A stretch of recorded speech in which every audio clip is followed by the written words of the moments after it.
ఆయనే నిజమైన దేవుడును నిత్యజీవమునై ఉన్నాడు. ఇప్పుడు ఆయనే నిత్యజీవమునై ఉన్నాడు, ఆయనే నిజమైన దేవుడునై ఉన్నాడు అనేటువంటి విషయం ఎవరు చెప్పారు?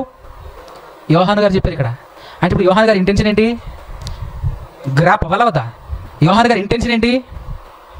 ఆయన పొర్రపాటున కూడా యేసును దేవుడు అని చెప్పలేదు, రాయలేదు, ప్రకటించలేదు అనే విషయం బల్లా గుద్ది కాదు, బల్ల బద్దలయ్యే విధంగా చెప్తున్నాడు. ఆయన ఆయకపోతే ఎట్లా చెప్పు? ఇంత చెప్పిన ఆయన యోహాను సువార్త 1:1 యేసు కూడా దేవుడే అనే విధంగా ఎందుకు రాస్తాడు చెప్పు? ఆయన ఇంటెన్షన్ అలా ఉంటే ఆయన ఎందుకు రాస్తాడు చెప్పు? ఆయన ఉద్దేశం ఎంత అద్భుతంగా అర్థమవుతుంది ఇక్కడ కదా. ఆయన అలా రాయలే. ఈరోజు ఈ మాటను పట్టుకొని యేసుక్రీస్తు ప్రభుల వారిని అవమానపరుస్తున్నారు. అవమానపరచడం ఏంటి అనుకుంటున్నారా? యేసుక్రీస్తు ప్రభుల వారు పరలోకంలో దేవుడే, భూలోకంలో కుమారుడు. ఇక్కడ ఒక రకంగా అక్కడ ఒక రకంగా అని నువ్వు మాట్లాడుతున్నావంటే ఆయన ఏకరీతిగా లేడు అనే కదా చెప్పేది. అంటే ఆయన్ని నువ్వు ఏం చేస్తున్నట్టు? ఒక పక్క నేను దేవుణ్ణి అని చెప్తున్నాను కాబట్టి అనే భ్రమలో నువ్వు ఉంటున్నావు, కానీ నీకు తెలియకుండానే నువ్వు యేసు ప్రభుని పచ్చిగా అవమానపరుస్తున్నావు. ఎందుకు ఆయన ఇలా చెప్తున్నాడో ఇక్కడ యోహాను గారు తెలియజెప్పాడు మనకు. యోహాను గారు తెలియజేశారు మనకు ఏమని? ఆయన వచ్చిందే సత్యవంతుడైన ఆయన్ని మనమందరం ఎరగాలని, ఆయనను ఎరగటానికి కావలసిన జ్ఞానాన్ని, వివేకాన్ని మనకు అందించడానికి ఆయన వచ్చాడు. కాబట్టి ఆయన ప్రతి మాటలో ఏం చెప్పాడు? తండ్రి ఉన్నాడు, మర్చిపోకండి, నన్ను పంపించాడు ఆయన, నా అంతటి నేను రాలే, నా అంతటి నేను ఏం చేయలేను, ఆయన చెప్పినట్టు మాట్లాడుతున్నాను, ఆయన చూపించినట్లు చెబుతున్నాను, ఆయన నేర్పించింది చెప్తున్నా, ప్రతి మాట. ఇంత చెప్పిన తర్వాత కూడా మనకు బలిబెలగకపోతే మనం ఏమన్నారే? ఇంత చెప్పిన తర్వాత కూడా మనకు అర్థం కాకపోతే, ఆయన ఇంటెన్షన్ అర్థం కాకపోతే ఇంకేమందాం చెప్పు?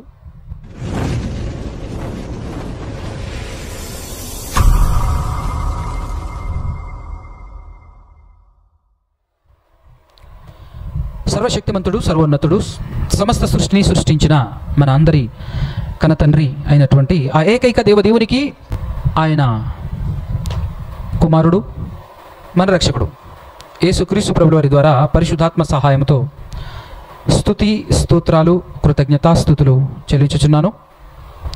అదేవిధముగా ఆయన మాటలు వినదాన్ని గ్రహించి అర్థం చేసుకొని వాటి ప్రకారంగా బ్రతకాలి అనే ఆలోచన, ఆశ కలిగి వచ్చి కూర్చున్నటువంటి మీ అందరికీ కూడా క్రీస్తు పేరటనే నాకు శుభములు, వందనాలు తెలియజేస్తూ ఉన్నాను. డైరెక్ట్గా మనం పాఠంలోనికి వెళ్ళిపోదాం. సారాంశం, బైబిల్ యొక్క సారాంశం మనందరికీ తెలుసు. దేవుడు ఒక్కడే, యేసుదేవుని కుమారుడు అనే విషయం. అయినప్పటికీ కూడా ఈ లోకంలో చాలామంది కొన్ని వచనాలని బట్టి వచనం సరిగ్గా అర్థం కాక అపార్థం చేసుకోవటం జరుగుతుంది. కనుక మరి ఈ వచనాలు ఎందుకు రాయబడ్డాయి, అసలు ఏంటి దీని సంగతి అనేటటువంటి ఆలోచన మాత్రమే కాకుండా కొంతమంది దాన్ని రైట్ చేస్తూ వాళ్ళ వేలో వాళ్ళు వివరించటం, అది విని విశ్వాసులుగా ఉన్నటువంటి వాళ్ళు భయపడటం. మరి యేసుక్రీస్తును కూడా దేవుడు అని అంటే ఇద్దరు దేవుళ్ళు అవుతున్నారు కదా అనే ఆలోచన. అంత మాత్రమే కాకుండా పరిశుద్ధాత్మ కూడా మూడవ దేవుడు. యాక్చువల్గా బైబిల్లో ఎక్కడ పరిశుద్ధాత్మను దేవుడు అనే భావన కానీ ఆలోచన కానీ ఎక్కడ ఉండదు, కనీసం తర్జుమా మిస్టేక్లలో కూడా దొరకదు. అయినప్పటికీ కూడా పరిశుద్ధాత్మ దేవుడు అని చెప్పేసి మాట్లాడటం. ముగ్గురు దేవుళ్ళు కదా. మరి బైబిల్ మొత్తంలో ఫైనలైజేషన్ చేసినటువంటి మ్యాటర్ ఏంటంటే దేవుడు ఒక్కడే అని ప్రతి చోట ప్రతి పుస్తకంలో రాయబడింది కదా. కొత్త పాత నిబంధన అని తేడా లేకుండా ప్రతి నిబంధనలో దేవుడు ఒక్కడే అనేటటువంటి మాట రాయబడి ఉంది కదా అని మనం అన్నప్పుడు, మరి దీనికి వాళ్ళు సొంతంగా ఆలోచించుకొని మరి మనిషి యొక్క మనసును సాటిస్ఫై చేయటం కోసం వాళ్ళు ఏర్పాటు చేసుకున్నటువంటి ఒక చక్కటి పదం ఏంటో తెలుసా? త్రిత్వం. ఏంటిది? ఈ ట్రినిటీ లేదా త్రిత్వం అనేటటువంటి పదం పుట్టింది మాత్రం 2వ శతాబ్దంలో, బాగా ప్రాచుర్యంలోనికి వచ్చింది మాత్రం 4వ శతాబ్దంలో. దీన్ని గట్టిగా ప్రతిపాదించి ఇదే రైట్ అని బైబిల్లో ఉన్నది కాకుండా ఒక కొత్త విశ్వాస ప్రమాణాన్ని నిర్మించుకున్నటువంటి కాలం క్రీస్తు శకం 4వ శతాబ్దంలో. బైబిల్లో ఆల్రెడీ విశ్వాస ప్రమాణం లేదంటారా? విశ్వాసం ఒకటే అని విశ్వాసం గురించి చెప్పిన బైబిల్లో విశ్వాస ప్రమాణం లేదంటారా? విశ్వాస ప్రమాణం బైబిల్లో ఉన్నప్పటికీ కూడా కొత్త విశ్వాస ప్రమాణాలను తమంతట తాము రాసుకున్న కాలం అది. క్రీస్తు శకం 325 తర్వాత జరిగినటువంటి కాలంలో. దానికి మరి ఆధారాలు వాళ్ళు మరి చూపించాలి కదా ఏవో కొన్ని. త్రిత్వానికైతే ఆధారం చూపించలేరు, కానీ ఆయన దేవుడు, ఈయన దేవుడు, ఆయన దేవుడు అని చెప్పడానికి 3 క్యారెక్టర్లు బైబిల్లో ఉంటే ముగ్గురిని దేవుళ్ళు అని చెప్పడానికి వాళ్ళు చూపించేటటువంటి వచనాలలో ప్రధానమైనటువంటి వచనమే ఇప్పుడు మనం అనుకున్న వచనం. అదే యోహాను సువార్త 1:1. ఒకసారి మనం అందరం తెరిచి చూద్దామా? యోహాను సువార్త 1:1. ఆది యందు వాక్యం ఉండెను, వాక్యము దేవుని యొద్ద ఉండెను, వాక్యము దేవుడై ఉండెను. చదివేటప్పుడు ఇది చదవంగానే ఏదైనా డౌట్ వచ్చింది, లేదంటే ఏదైనా డౌట్ఫుల్గా ఏంటిది ఇలా ఉంది అనేటటువంటి ఆలోచన ఎవరికైనా వచ్చిందా? అంటే నేను అంటున్నది భావము గురించి కాదు, సెంటెన్స్ ఫార్మేషన్ గురించి కానివ్వండి, లేదంటే దేవుడై ఉండెను అనేటటువంటి మాటను గురించి. ఇదేంటి యేసుక్రీస్తు దేవుడి కుమారుడు అని చెప్పారు, ఇక్కడ దేవుడు అని ఉంది అనే బేస్లో నేను అడగట్లే. ఆ యాంగిల్ కాదు. మరి ఆ డౌట్ రావాలి అని అంటే, జనరల్గా ఎవరికైనా ఏదైనా డౌట్ రావాలి అని అంటే కొంత అవగాహన బైబిల్ మీద కానీ దేవుని గురించి కానీ అవగాహన ఉంటే మనకు డౌట్ వస్తుంది. రాలేదనుకో, ఇప్పుడు ఏమి తెలియనివాడు ప్రతి మాట నమ్మును అనే మాట కూడా బైబిలే చెప్పింది కదా. ఏమి తెలియనివాడు ప్రతి మాట నమ్ముతాడు. సో ఇప్పుడు ఇక్కడ నాకు వచ్చినటువంటి డౌట్ ఏంటి అని అంటే, ఒకసారి ఆ డౌట్ మీకు తెలియచేసే ముందు కొన్ని వచనాలు చూపిస్తాను. యోబు గ్రంథం 36 అధ్యాయము 26వ వచనం చూడండి. ఆలోచించుము, దేవుడు మహోన్నతుడు, మనము ఆయనను ఎరుగము.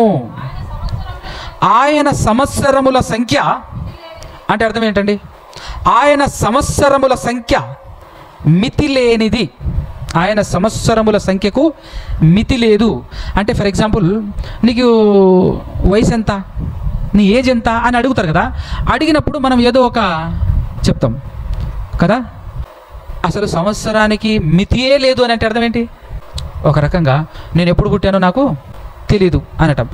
మనకు తెలియకపోయినా మనకంటూ ఒక డేట్ ఉంటుంది, ఒక టైం ఉంటుంది. కానీ దేవుని సంవత్సరముల సంఖ్య మితి లేనిది అని అంటే మనకు అర్థం కావాలి. ఒక పాయింట్, ఒక విషయం మనకు అర్థం కావాలి. అదేంటో నేను చివరిలో చెప్తాను. 90వ కీర్తన 4వ మాట చూడండి. మాట్లాడుతుంది దేవుడే కదా.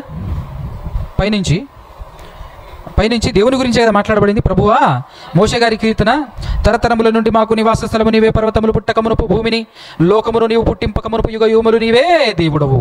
నీవు మనుషులను మంటికి మార్చుచున్నావు, నరులారా తిరిగి రండని నీవు సెలవిచ్చుచున్నావు అన్న తర్వాత 4వ వచనంలో చెప్తున్నటువంటి మాట ఏంటంటే, నీ దృష్టికి 1000 సంవత్సరములు గతించిన నిన్నటి వలె ఉన్నవి.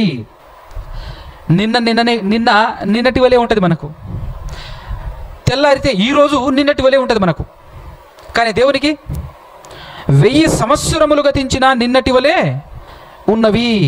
రెండో మాట, రాత్రి అందలి ఒక జాము వలె ఉన్నది అంటాడు. ఒక జాము అంటే ఎన్ని గంటలు అండి? తెలిసిన వాళ్ళు చెప్పండి. జాము అంటే ఎన్ని గంటలు వస్తుంది? ఒక జాము అంటే ఒక 3 గంటలు 4 గంటలు అంతేనా? 12 గంటల ఒక జాము ఏమనగారు? ఒక 3 గంటలు. 1000 సంవత్సరాలు ఆయనకి ఎట్లా ఉన్నాయంట? ఒక 3 గంటల లెక్క కదా. ఇంకొక మాట, 102వ కీర్తన 27, నీవు ఏకరీతిగా ఉండువాడవు, నీ సంవత్సరాలకు అంతము. ఇప్పుడు 2024 అనే సంవత్సరం అంతమైపోయిందా లేదా? మన జీవితంలో ఒక సంవత్సరం అంతమైపోయిందా లేదా? మన జీవితంలో మన వయసులో ఎన్ని సంవత్సరాలు అంతమైపోయినాయి? మనకున్నటువంటి వయసును బట్టి చూస్తే మనకు 40 సంవత్సరాలు అనుకోండి, 39 అయిపోయినట్టే. కానీ దేవుని సంవత్సరం అంతం కాదట. ఒక సంవత్సరం అంతమవుతుంది అని అంటే ఒక డే అంతమవుతుంది, ఒక నెల అంతమవుతుంది, ఒక క్షణం అంతమవుతుంది, ఒక గంట అంతమవుతుంది అని అర్థం. ఒక సంవత్సరం అంతమే కాదు అని అంటే ఆయన జీవితంలో ఒక క్షణం కూడా అంతం కాదు. ఒక క్షణం అంతమైంది అని అంటే రెండో క్షణం కూడా అంతమవుతుంది ఎంతో కొంతకాలానికి. రెండో క్షణం అంతమైంది అని అంటే గంట అనేది కూడా ఏదో ఒక రోజు, ఏదో ఒక సమయంలో ఒక గంట అంతమవుతుంది. గంట అంతమైందంటే రోజు అంతమవుతుంది, రోజు అంతమైందంటే నెల అవుతుంది, నెల అయిందంటే సంవత్సరం అవుతుంది. కానీ నా సంవత్సరం అసలు అంతమే కాదు, ఎండింగ్. ఒక సంవత్సరం అయిపోయింది అనడానికి లేదు దేవుని విషయంలో. అదే కదా ఇక్కడ మనకు అర్థం కావాల్సిన పాయింట్. నీ సంవత్సరములకు అంతము లేదు. నెక్స్ట్ ప్రకటన చూద్దాం. ప్రకటన గ్రంథం 1వ అధ్యాయము 4వ వచనం చూడండి. యోహాను ఆసియాలో ఉన్న 7 సంఘములకు శుభమని చెప్పి వ్రాయునది వర్తమానం. కాలాల గురించి ఏమైనా ఐడియా ఉందా? కాలాల గురించి అని అంటే, కాలాలు ఎన్ని రకాలండి? 3 రకాలంటే red colour, black colour, white కలరా? కాలాలు ఎన్ని రకాలు అని అంటే 3. భూతకాలం, భవిష్యత్తు కాలం, వర్తమాన కాలం. ఇంగ్లీష్లో పాస్ట్, ప్రజెంట్, ఫ్యూచర్ అని అంటాడు ఇంగ్లీష్లో కదా. ఇక్కడ చూడండి, వర్తమాన అంటే ప్రజెంట్, భూత అంటే పాస్ట్, భవిష్యత్తు అంటే ఫ్యూచర్. వర్తమాన, భూత, భవిష్యత్ కాలములలో ఉన్నవాని నుండి అనే విషయం చాలా జాగ్రత్తగా మీరు గమనించాలి. ఇక్కడ ఉన్నవాని నుండి అంటే ఎవరైనా, ఒక ఆయన అనుకోండి, కొద్దిసేపు ఒక ఆయన, ఆ ఒక ఆయన ఎవరైతే ఉన్నారో భూత, భవిష్యత్తు, వర్తమాన కాలాలలో ఉన్నవాని నుండి ఆయనకు ఒక సింహాసనం ఉంది. ఆ సింహాసనము ఎదుటనున్న 7 ఆత్మల నుండి. అంటే 7 ఆత్మలు అంటే ఎవరు, ఏంటి? దీని గురించి నేను ఒక పాఠం చెప్పాను. పరలోకంలో ప్రస్తుతం యేసుక్రీస్తు యొక్క పొజిషన్ మనందరికీ తెలుసు. మరి పరిశుద్ధాత్మ పొజిషన్ ఏంది? పరిశుద్ధాత్మని ప్రస్తావన. పరలోకంలో పరిశుద్ధాత్మని ప్రస్తావన అనే టైటిల్తో ఒక వీడియో మాట్లాడాను నేను. అక్కడ ఉంటుంది పరిశుద్ధాత్మ ప్రస్తావన పరలోకంలో ఏ విధంగా ఉంటుంది అనేది. ఇక్కడ 7 ఆత్మలుగా చెప్పబడినటువంటిది ఏంటో కాదు, పరిశుద్ధాత్మ గురించి చెప్పబడినటువంటి మాట. 7 అనగానే డిజిట్ల లెక్క 1 2 3 4 5 6 7 అని అనుకోకుండా పరిపూర్ణమైన విషయం చెప్పటం కోసం పరిపూర్ణతకు చిహ్నంగా 7ని వాడతారు. మరి ముఖ్యంగా ప్రకటన గ్రంథంలో అలానే వాడబడింది. కాబట్టి ఈ 7 ఆత్మ ఏమని చెప్పాడు ఇక్కడ? దేవుని సింహాసనం ఎదుటనున్న 7 ఆత్మల నుండి అంటే పరిశుద్ధాత్మ గురించి. ఓకే, తర్వాత నమ్మకమైన సాక్షియు, మృతులలో నుండి ఆది సంభూతుడుగా లేచిన వాడును, భూపతులకు అధిపతియునైన యేసు క్రీస్తు. క్లియర్గా చెప్పాడు ఇక్కడ, యేసు క్రీస్తు నుండి కృపా సమాధానములు మీకు కలుగునుగాక అని చెప్పాడు. ఇందులో 3 ఉన్నారు. ఈ 3లో భూత, భవిష్యత్తు, వర్తమాన కాలాలలో ఉన్నవాడెవరు? అర్థమవుతుందా? దేవుని గురించి మాట్లాడుతున్నాడు. అంటే ఇప్పుడు మనకేం అర్థం కావాలి? పాత నిబంధన, కొత్త నిబంధనలు మొత్తం మనం టైం గురించి చూపించాను. అంత మాత్రమే కాకుండా యేసుక్రీస్తు ప్రభువు వారు చనిపోయి 3వ దినాన తిరిగి లేపబడిన తర్వాత ఆరోహణమైపోయే సమయంలో శిష్యులు అడిగిన ప్రశ్నకు ఒక మాట చెప్తాడు. ఇప్పుడు ఈ కాలంలో మీరు మాకు రాజ్యమును ఇస్తున్నారా అని చెప్పేసి అన్నప్పుడు, కాలములను సమయములను తెలుసుకోవటం మీ పని కాదు, కాలం అనేటటువంటిది ఎవరి ఆధీనంలో ఉంది అని చెప్పాడు కదా. దేవుని ఎవరు చెప్పారు? ఎప్పుడు చెప్పాడు? తిరిగి కదా. ఇది రైట్ కాదంటారా? యేసు ప్రభు చెప్పింది రైటా రాంగా? నమ్ముతారా నమ్మరా? నమ్మాలి కదా.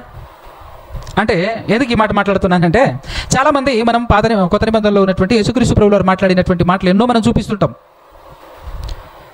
ఏమని చూపిస్తుంటాం అంటే, యేసుక్రీస్తు ప్రభువు వారు ఎన్ని అద్భుతాలు చేసినా, ఎన్ని సూచక క్రియలు చేసినా కూడా అవన్నీ దేవుని వలన చేశాడు అని ఆయనే చెప్తున్నాడు. దేవుని ఆత్మ సహాయం ఉంది కనుక ఆయన చేశాడు. నీళ్ళ మీద నడవటం కానీ, చనిపోయిన వాడిని తిరిగి లేపటం కానీ, ఇవన్నీ దేవుని సహాయంతోనే చేశాడు.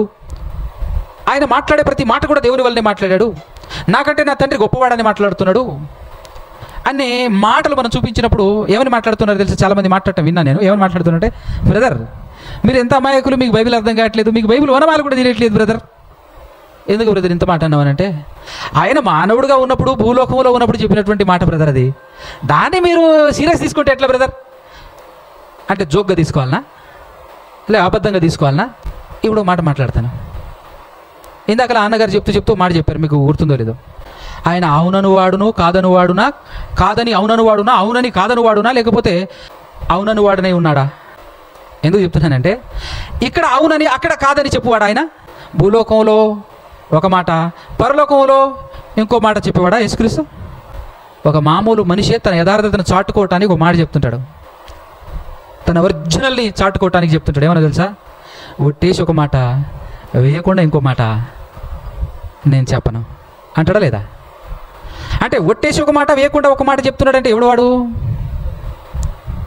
వాడు అబద్ధికుడు అనే కదా అర్థం, అంతే కదా. మరి ఇప్పుడు యేసుక్రీస్తు ప్రభువు వారు భూలోకంలో ఒక మాట, పరలోకంలో ఒక మాట మాట్లాడతాడా? అంటే తెలియకుండానే ఎంత భయంకరంగా యేసు ప్రభువుని అవమానిస్తున్నారు చూసారా ఇలా. భూలోకంలో ఒక రకంగా మాట్లాడిండు, పరలోకి వెళ్ళిన తర్వాత ఇంకో రకం అని చెప్తున్నావు. అంటే ఇలా చెప్పినటువంటి వాళ్ళు నేను అడుగుతున్నాను, మరి పరలోకంలో దీనికి వ్యతిరేకంగా మాట్లాడినట్టు ఏమైనా చూపించగలవా? ఏమైనా చూపించగలరా? సమాధానం ఉండదు, పుట్టి మాటలు మాట్లాడతారు అంతే. కాబట్టి ఇక్కడ మనకు అర్థం కావాల్సినటువంటి పాయింట్ ఏంటంటే, ఇప్పుడు ఈ వచనాలన్నీ చూపించడానికి గల కారణం ఏంటంటే, దేవుడు కాలానికి అతీతుడు. దేవుడు భూతకాలంలో ఉన్నాడు, భవిష్యత్తు కాలంలో ఉన్నాడు, వర్తమాన కాలంలో ఉన్నాడు. దేవుని గురించి ఏం మాట్లాడకూడదు తెలుసా? భూతకాలంలో ఉండేను, భవిష్యత్తు కాలంలో ఉంటాడు అని మాట్లాడకూడదు అనే అవగాహన మనకి ఎప్పుడు కలుగుతుంది? దేవుడు కాలానికి అతీతుడు అనేటటువంటి అవగాహన కలిగినటువంటి వాడు యోహాను సువార్త 1:1 చదివితే డౌట్ వస్తుంది. ఈ అవగాహన లేని వారికి 1:1 చదివితే డౌట్ ఎందుకు వస్తుంది? డౌట్ రాదు. ఇప్పుడు చదవండి యోహాను 1:1. ఆదియందు వాక్యముండెను, వాక్యము దేవుని యొద్ద ఉండెను, వాక్యము దేవుడై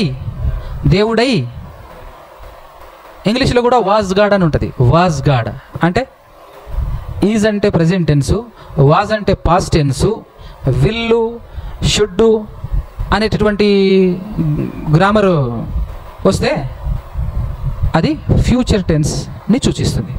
సో ఇప్పుడు డౌట్ పడే విధంగానే కనబడుతుంది కదా వచనం.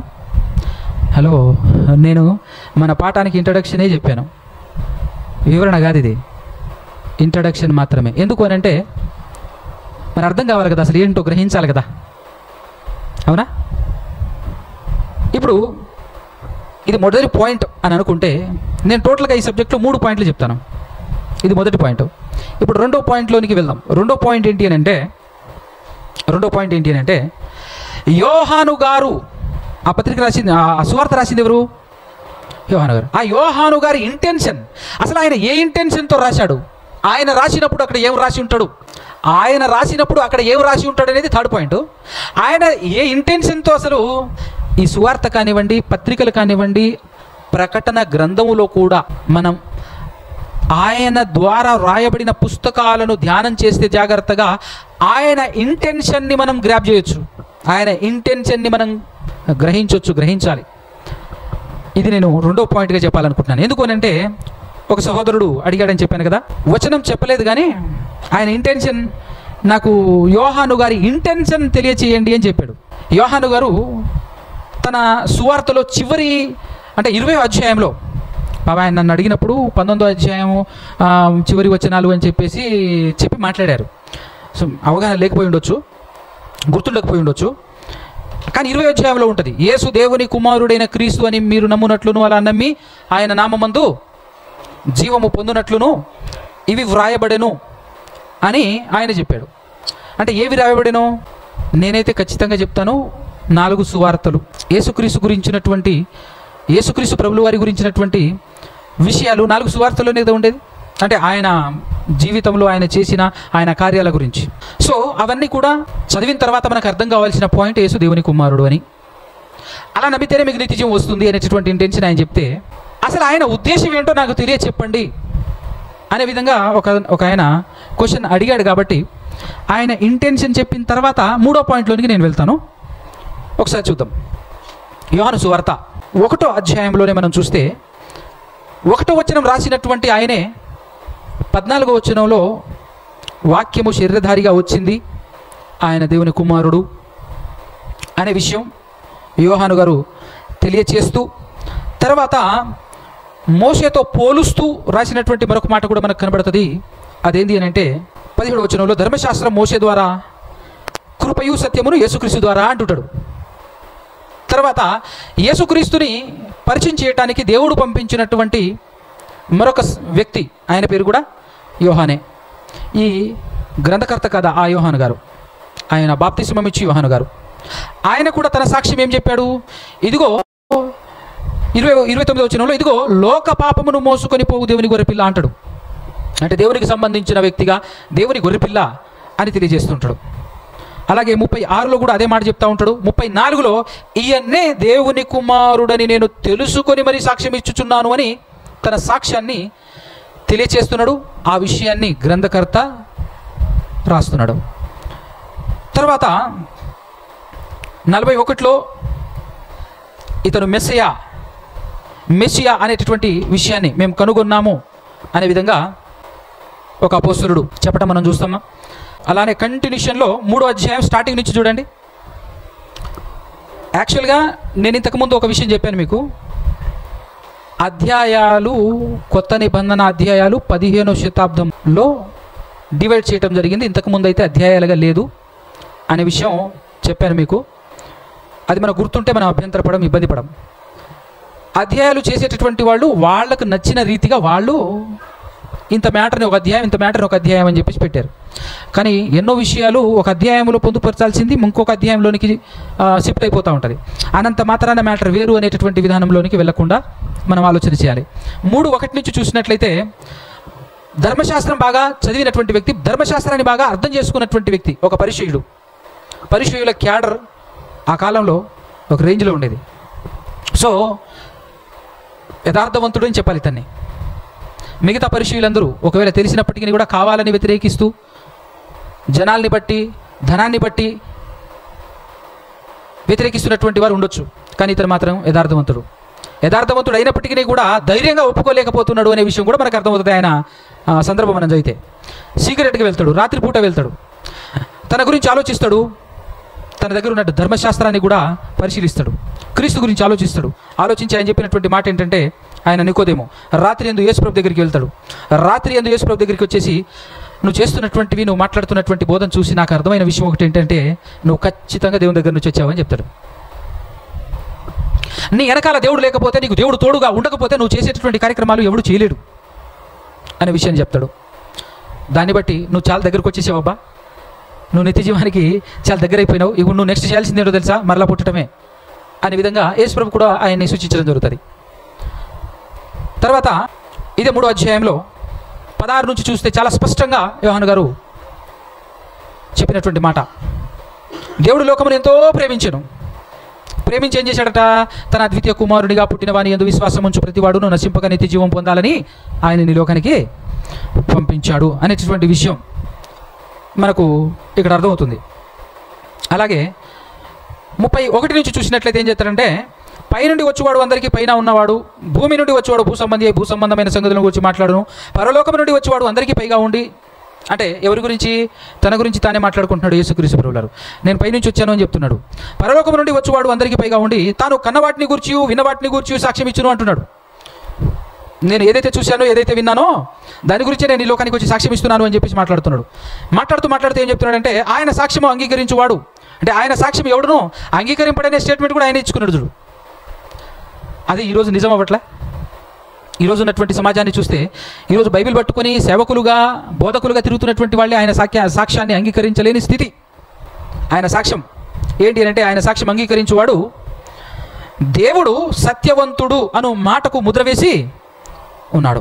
దేవుడు ఎవరైనాట సత్యవంతుడు అనే మాట ముద్ర వేసి ఉన్నాడు కనుక దేవుడు తాను పంపిన వాడిని కొలత లేకుండా ఆత్మను అనుగ్రహించును కనుక ఆయన దేవుని మాటలే పలుకును అని చెప్పేసి మాట్లాడతాడు. అలాగే మన 4వ అధ్యాయంలో చూసినట్లయితే, ఒక సమరయ స్త్రీని గెలవటం, తండ్రిని ఎలా ఆరాధించాలో, అంటే దేవుణ్ణి ఎలా ఆరాధించాలో చెప్పాడు. దేవుడు ఎవరో కూడా చెప్పాడు. దేవుడు ఆత్మ అని, ఆ ఆత్మ అయి ఉన్నటువంటి దేవుణ్ణి ఎలా ఆరాధించాలి. ఇక్కడ యేసుక్రీస్తు ప్రభువుల వారి ఇంటెన్షన్ కూడా మనం గ్రహించవచ్చు. దేవుణ్ణి ప్రజెంట్ చేసేటప్పుడు, దేవుని గురించి తెలియజేసేటప్పుడు ఏమని చెప్పాలి, ఎన్నో మాటలు చెప్పొచ్చండి. కానీ ఏంటి, దేవుడు ఆత్మ అని చెప్పాడేంటి. ఇప్పుడు మనం ఒక విషయాన్ని తెలియజేసేటప్పుడు ఇంటెన్షన్ కూడా గ్రహించాలి. దానికోసమే కదా మన ప్రయాస ఇక్కడ. అంటే ఏం చెప్తున్నాడో తెలుసా, పాత నిబంధనలో దేవుడు ఏమని చెప్పాడు, భూమి మీద కానీ, సముద్రంలో కానీ, ఆకాశంలో కానీ ఎక్కడ ఏ రూపంలో నన్ను నువ్వు చేసుకోకూడదు, ఏ రూపంలోనూ నేనున్నానని చూడొద్దు. అంటే ఇట్ మీన్స్ ఏ రూపంలోనూ దేవుడు ఉంటాడు అని, దేవుడు ఏదో రూపంలో ఉంటాడు అని, దేవునికి ఏదో రూపం ఉంటుంది అని, ఒక ఆకారం ఉంటుంది అని తలంచకూడదు అని చెప్పేసి పాత నిబంధనలో ఆయన ఇచ్చిన ఆజ్ఞల వెనకాల ఇంటెన్షన్ మనకు అర్థమవుతుంది. అదే డైలాగ్ యేసుప్రభు చెప్తున్నాడు. శరీరం దాల్చుకొని ఒక ఆకారంలో కనబడుతున్న యేసుప్రభు చెప్తున్నాడు, దేవుడు ఆత్మ అమ్మ చెప్తున్నాడు. అంటే మనకు అర్థం కావాలేంటి, ఆయన ఏం చెప్తున్నాడు, దేవుడు మానవుడుగా రాడు, దేవుడికి ఆకారము రక్త మాంసములు ఉండవు, దేవుడు ఎవరు, ఆత్మ. ఆయన ఆరాధించేవాళ్ళు ఆత్మతోనూ సత్యంతోనూ ఆరాధించాలి అనేటటువంటి విషయం చెప్పాడు. దాంతోపాటు ఆవిడ కూడా ఒక మాట చెప్పింది, నువ్వు చాలా సంగతులు చెప్తున్నావయ్యా, కానీ మా కోసం రావాల్సిన ఆయన ఒక ఆయన ఉన్నాడు, ఆయన వచ్చినప్పుడు ఇంకా అనేకమైన సంగతులు మాకు చెప్తాడు అని ఆవిడ అంటది. ఆవిడకు అవగాహనతో నువ్వు ఎవరి కోసం అయితే ఎదురు చూస్తున్నావో, ఎవరైతే వస్తాడు అని నువ్వు అంటున్నావో ఆయన ఎవరో కాదు, ఆయననే నేను అని యేసుప్రభు అంటాడు. అదే ఒకసారి చూడండి 25 4వ అధ్యాయం. ఆ స్త్రీ ఆయనతో, క్రీస్తనబడిన మెస్సియా వచ్చునని నేను ఎరుగుదును, ఆయన వచ్చినప్పుడు మాకు సమస్తమును తెలియజేయునని చెప్పగా యేసు, నీతో మాట్లాడుతున్న నేనే ఆయననని, ఆమెతో నేనే ఆయననని అనగానే మనోలింగ చూడు, ఇది కూడా భలే ఉందిరా, మనం తప్పించుకోవటానికి బాగుంది ఇది అని చెప్పేసి యథార్థత లేనటువంటి వాళ్ళు ఏం చూపిస్తున్నారు తెలుసా? నేనే ఆయన అనగానే ఏమంటారు తెలుసా? నేనే ఆ యెహోవా దేవుణ్ణి అని యేసుప్రభువే చెప్తున్నాడు చూడండి అని చెప్పేసి వీళ్ళు మాట్లాడతారు. అందుకోసమే నేను అంటాను, మ్యాక్సిమం ఈ త్రిత్వాన్ని నమ్మి పోరాటం చేస్తున్నాం, యుద్ధం చేస్తున్నాం అనే వాళ్ళ దగ్గర ఎవరిలో నేను ఇంతవరకు చూడలేంది యథార్థత. ఒక విషయం నీట్గా చెప్పిన తర్వాత అయినా సరే అని ఒప్పుకుంటారా? ఇక్కడ సరైన సమాధానం చెప్పినప్పటికీ ఇంకొక చోటుకి వెళ్ళిన తర్వాత మళ్ళీ అదే చూపిస్తున్నాడు. ఒక్కొక్కటి విడిపోతున్నప్పుడు కనీసం వాటిని వదిలిపెట్టాలి కదా, నువ్వు వదిలిపెట్టాడు, ఒక్కదాన్ని కూడా వదిలిపెట్టాడు. అంటే ఏందన్నట్టు? యథార్థత లేదు. తర్వాత 5వ అధ్యాయం చూడండి. కొన్ని పాయింట్లు మనం మొత్తం వెళ్తే టైం మనకున్న సమయం సరిపోదు కనుక కొన్ని పాయింట్లు. 37వ వచనం చూడండి. మరియు నన్ను పంపిన తండ్రియే నన్ను గూర్చి సాక్ష్యం ఇచ్చుచున్నాడు, మీరు ఏ కాలమందైనను ఆయన స్వరం వినలేదు, ఆయన స్వరూపం. ఇప్పుడు యేసుక్రీస్తు స్వరం వింటున్నారా? వింటున్నారు. యేసుక్రీస్తు స్వరూపం చూస్తున్నారా? చూస్తున్నారు. ఇప్పుడు ఒకవేళ యేసుక్రీస్తే తండ్రి అని అనుకుంటే, ఎందుకంటే చాలామంది యేసయ్య నా తండ్రి, యేసయ్య తండ్రి అని ప్రార్థన చేస్తుంటారు కదా. ఒకవేళ యేసుక్రీస్తు ప్రభువారు తండ్రియే యేసుక్రీస్తుగా వచ్చాడు, లేదా తండ్రి యేసుక్రీస్తు ప్రభువారు అని అనుకుంటే ఇప్పుడు ఇది అబద్ధమేగా? యేసుప్రభు చెప్తున్నటువంటి మాట అబద్ధమే అవుతుంది కదా, రైట్? ఇలా 6వ అధ్యాయం 33లో ఏం చెప్తుంటాడంటే, వాళ్ళు అడుగుతుంటారు, మాకు ఆహారం, మాకు సూచన, లేదంటే పరలోకం నుంచి మాకేమైనా ఇస్తావా? ఎందుకంటే వాళ్ళు ఆ మాట ఎందుకు అడుగుతారంటే, మోషే గారు మరి రాబోయేటటువంటి మెస్సియా గురించి మోషేను పోలినటువంటి వాడు అని చెప్పేసి మేము విన్నాము ఇప్పటివరకు. మరి నిజంగా నువ్వు మెస్సయ్యవే అయితే, ఆ ప్రవక్తను పోలిన వాడివే అయితే, మరి ఆయన మన్నాను కురిపించాడు పరలోకం నుంచి, ఆ కాలంలో ఉన్నవారు మన్నా తిన్నారు, మరి అలాంటిది మాకేమైనా ఇస్తారా అని చెప్పేసి అన్నప్పుడు, పరలోకపు ఆహారము మోషే మీకు ఇవ్వలేదయ్యా, నా దేవుడు నిజంగా పరలోకములో నుంచి ఆహారము మీకు ఇచ్చాడు అని తన గురించి తాను మాట్లాడుతూ చెప్పినటువంటి మాట మనం ఆ సందర్భం అంతా చూస్తాం. ఇక్కడ మనం పరలోకము నుండి వచ్చు ఆహారము మోషే మీకు ఇయ్యలేదు, నా తండ్రియే పరలోకము నుండి వచ్చి నిజమైన ఆహారం మీకు అనుగ్రహించుచున్నాడు, పరలోకము నుండి దిగి వచ్చి లోకమునకు జీవమునిచ్చున్నది దేవుడు అనుగ్రహించు ఆహారమై ఉన్నదని మీతో నిశ్చయముగా చెప్పుచున్నానని వారితో చెప్పాను.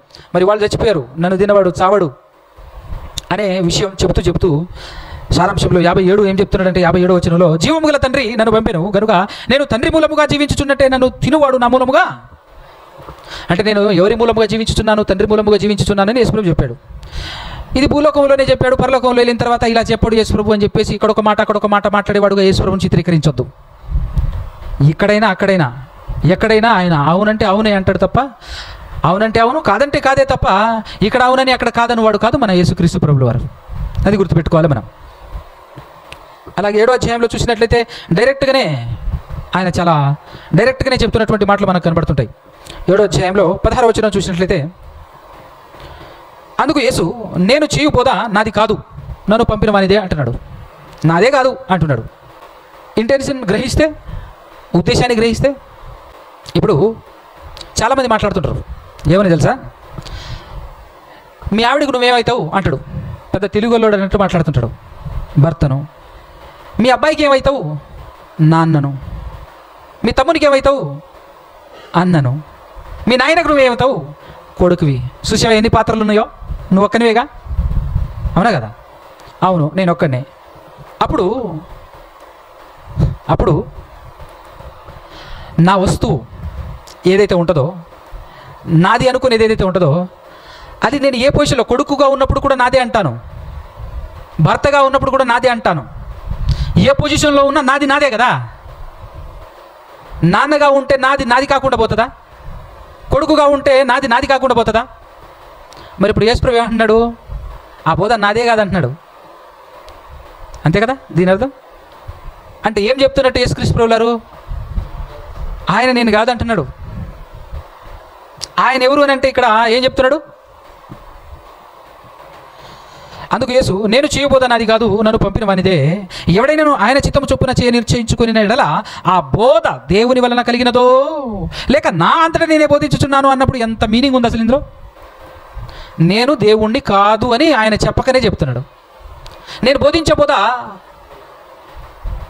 దేవుని వలన కలిగిందో లేకంటే నా అంతటా నేను బోధించుచున్నానో ఎవడు గ్రహించగలడు అని అంటే, ఎవడైతే ఆ తండ్రి చిత్తం ప్రకారంగా నడవాలి అనే బ్రతకాలి అనే ప్రయత్నం చేస్తాడో అలాంటి వాడు మాత్రమే గ్రహిస్తాడు. అందరూ గ్రహించరా ప్రభు అంటే అందరూ గ్రహించరు. తెలుసుకున్న కొద్దిలో నమ్మకంగా యథార్థంగా ఉండాలనే ప్రయత్నం ఎవడైతే చేస్తాడో వాడికి మాత్రమే ఇది అర్థం అవుతుంది అని యేసుప్రభువే చెప్పాడు. బైబిల్ అర్థం చేసుకోవటానికి ట్రిక్ ఇదే. ఈరోజు ఎంతమంది అయినా 100,000 సార్లు బైబిల్ చదివినా నీకు అర్థం కాదు. బైబిల్ అర్థం కావాలి అంటే కీ ఏంటి? అసలు కీ ఇక్కడ యేసుప్రభు చెప్తున్నాడు. ఎవడైతే తండ్రి చిత్తం ప్రకారంగా చేయాలి అని నీకు కొంచెమే తెలుసు, బైబిల్ మొత్తం తెలియదు, ఆ కొంచెంలో నువ్వు నమ్మకంగా ఉన్నావు అనుకో, అక్కడ నువ్వు కరెక్ట్గా పర్ఫెక్ట్గా యథార్థంగా బ్రతికావు అనుకో, అప్పుడు ఏం జరుగుతుంది? నీకు ఓపెన్ అవుతుంది, బైబిల్ ఓపెన్ అవుతుంది, వాస్తవం అర్థమవుతుంది అని చెప్తున్నాడు. అర్థమవుతుందా? సో దానికి ప్రయత్నం చేయాలి మనం. ఈ విధంగా ఆ బోధ నాది కాదు అనే మాట మాట్లాడుతున్నాడు. అంత మాత్రమే కాకుండానండి 28వ వచనంలో చూస్తే ఆయన దేవాలయంలో బోధించుచు, మీరు నన్ను ఎరుగుదురు, నేను ఎక్కడి వాడను ఎరుగుదును, నా అంతటా నేనే రాలేదు, నన్ను పంపినవాడు సత్యవంతుడు, నా అంతటా నేను రాలేదు, నన్ను పంపినవాడు సత్యవంతుడు అనేటువంటి మాట మాట్లాడుతున్నాడు.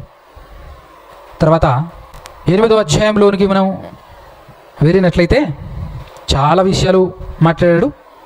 8వ అధ్యాయంలో 26వ వచనం చూసినట్లయితే, మిమ్మల్ని గురించి చెప్పుటకు తీర్పు తీర్చుటకు చాలా సంగతులు నాకు కలువు కానీ నన్ను పంపిన తండ్రి, నన్ను పంపినవాడు సత్యవంతుడు, నన్ను పంపినవాడు సత్యవంతుడు. ఆయన సాక్ష్యం ఎవరైతే అంగీకరిస్తారో అలా అంగీకరించిన వాడు దేవుడు సత్యవంతుడని ముద్ర వేస్తాడట. నన్ను పంపినవాడు సత్యవంతుడు అనే మాట మాట్లాడుతూ వస్తున్నాడు. నేను ఆయన యొద్ద వినిన సంగతులే లోకమునకు బోధించుచున్నానని చెప్పాను. తండ్రిని గూర్చి తనతో చెప్పినని తమతో ఆయన చెప్పినని వారు గ్రహింపకపోయి, ఈరోజు కూడా గ్రహించట్లేరు ఎవరు. కావున యేసు, మీరు మనుష్య కుమారుని పైకి ఎత్తినప్పుడు నేనే ఆయననని నా అంతటా నేనే ఏమీ చేయక తండ్రి నాకు నేర్పినట్టు ఈ సంగతులు మాట్లాడుచున్నానని మీరు ఎంత చక్కగా చెప్తున్నాడు. నేనే ఆయనను అంటే అర్థం ఏంటి? మళ్ళా నేనే మీరు ఎప్పటి నుంచి ఎదురు చూస్తున్న మెస్సియను అనే ఉద్దేశంతోనే చెప్తున్నాడు. కానీ నేనే దేవుడిని, నేనే తండ్రిని నేను చెప్పట్లేడు. నన్ను పంపినవాడు నాకు తోడై ఉన్నాడు అని చెప్తున్నాడు. నేను ఎల్లప్పుడూ ఆయనకి ఇష్టమైన కార్యములు చేయుచున్నాను అని చెప్తున్నాడు. 38లో నేను నా తండ్రి యొద్ద చూచిన సంగతులే బోధించుచున్నాను.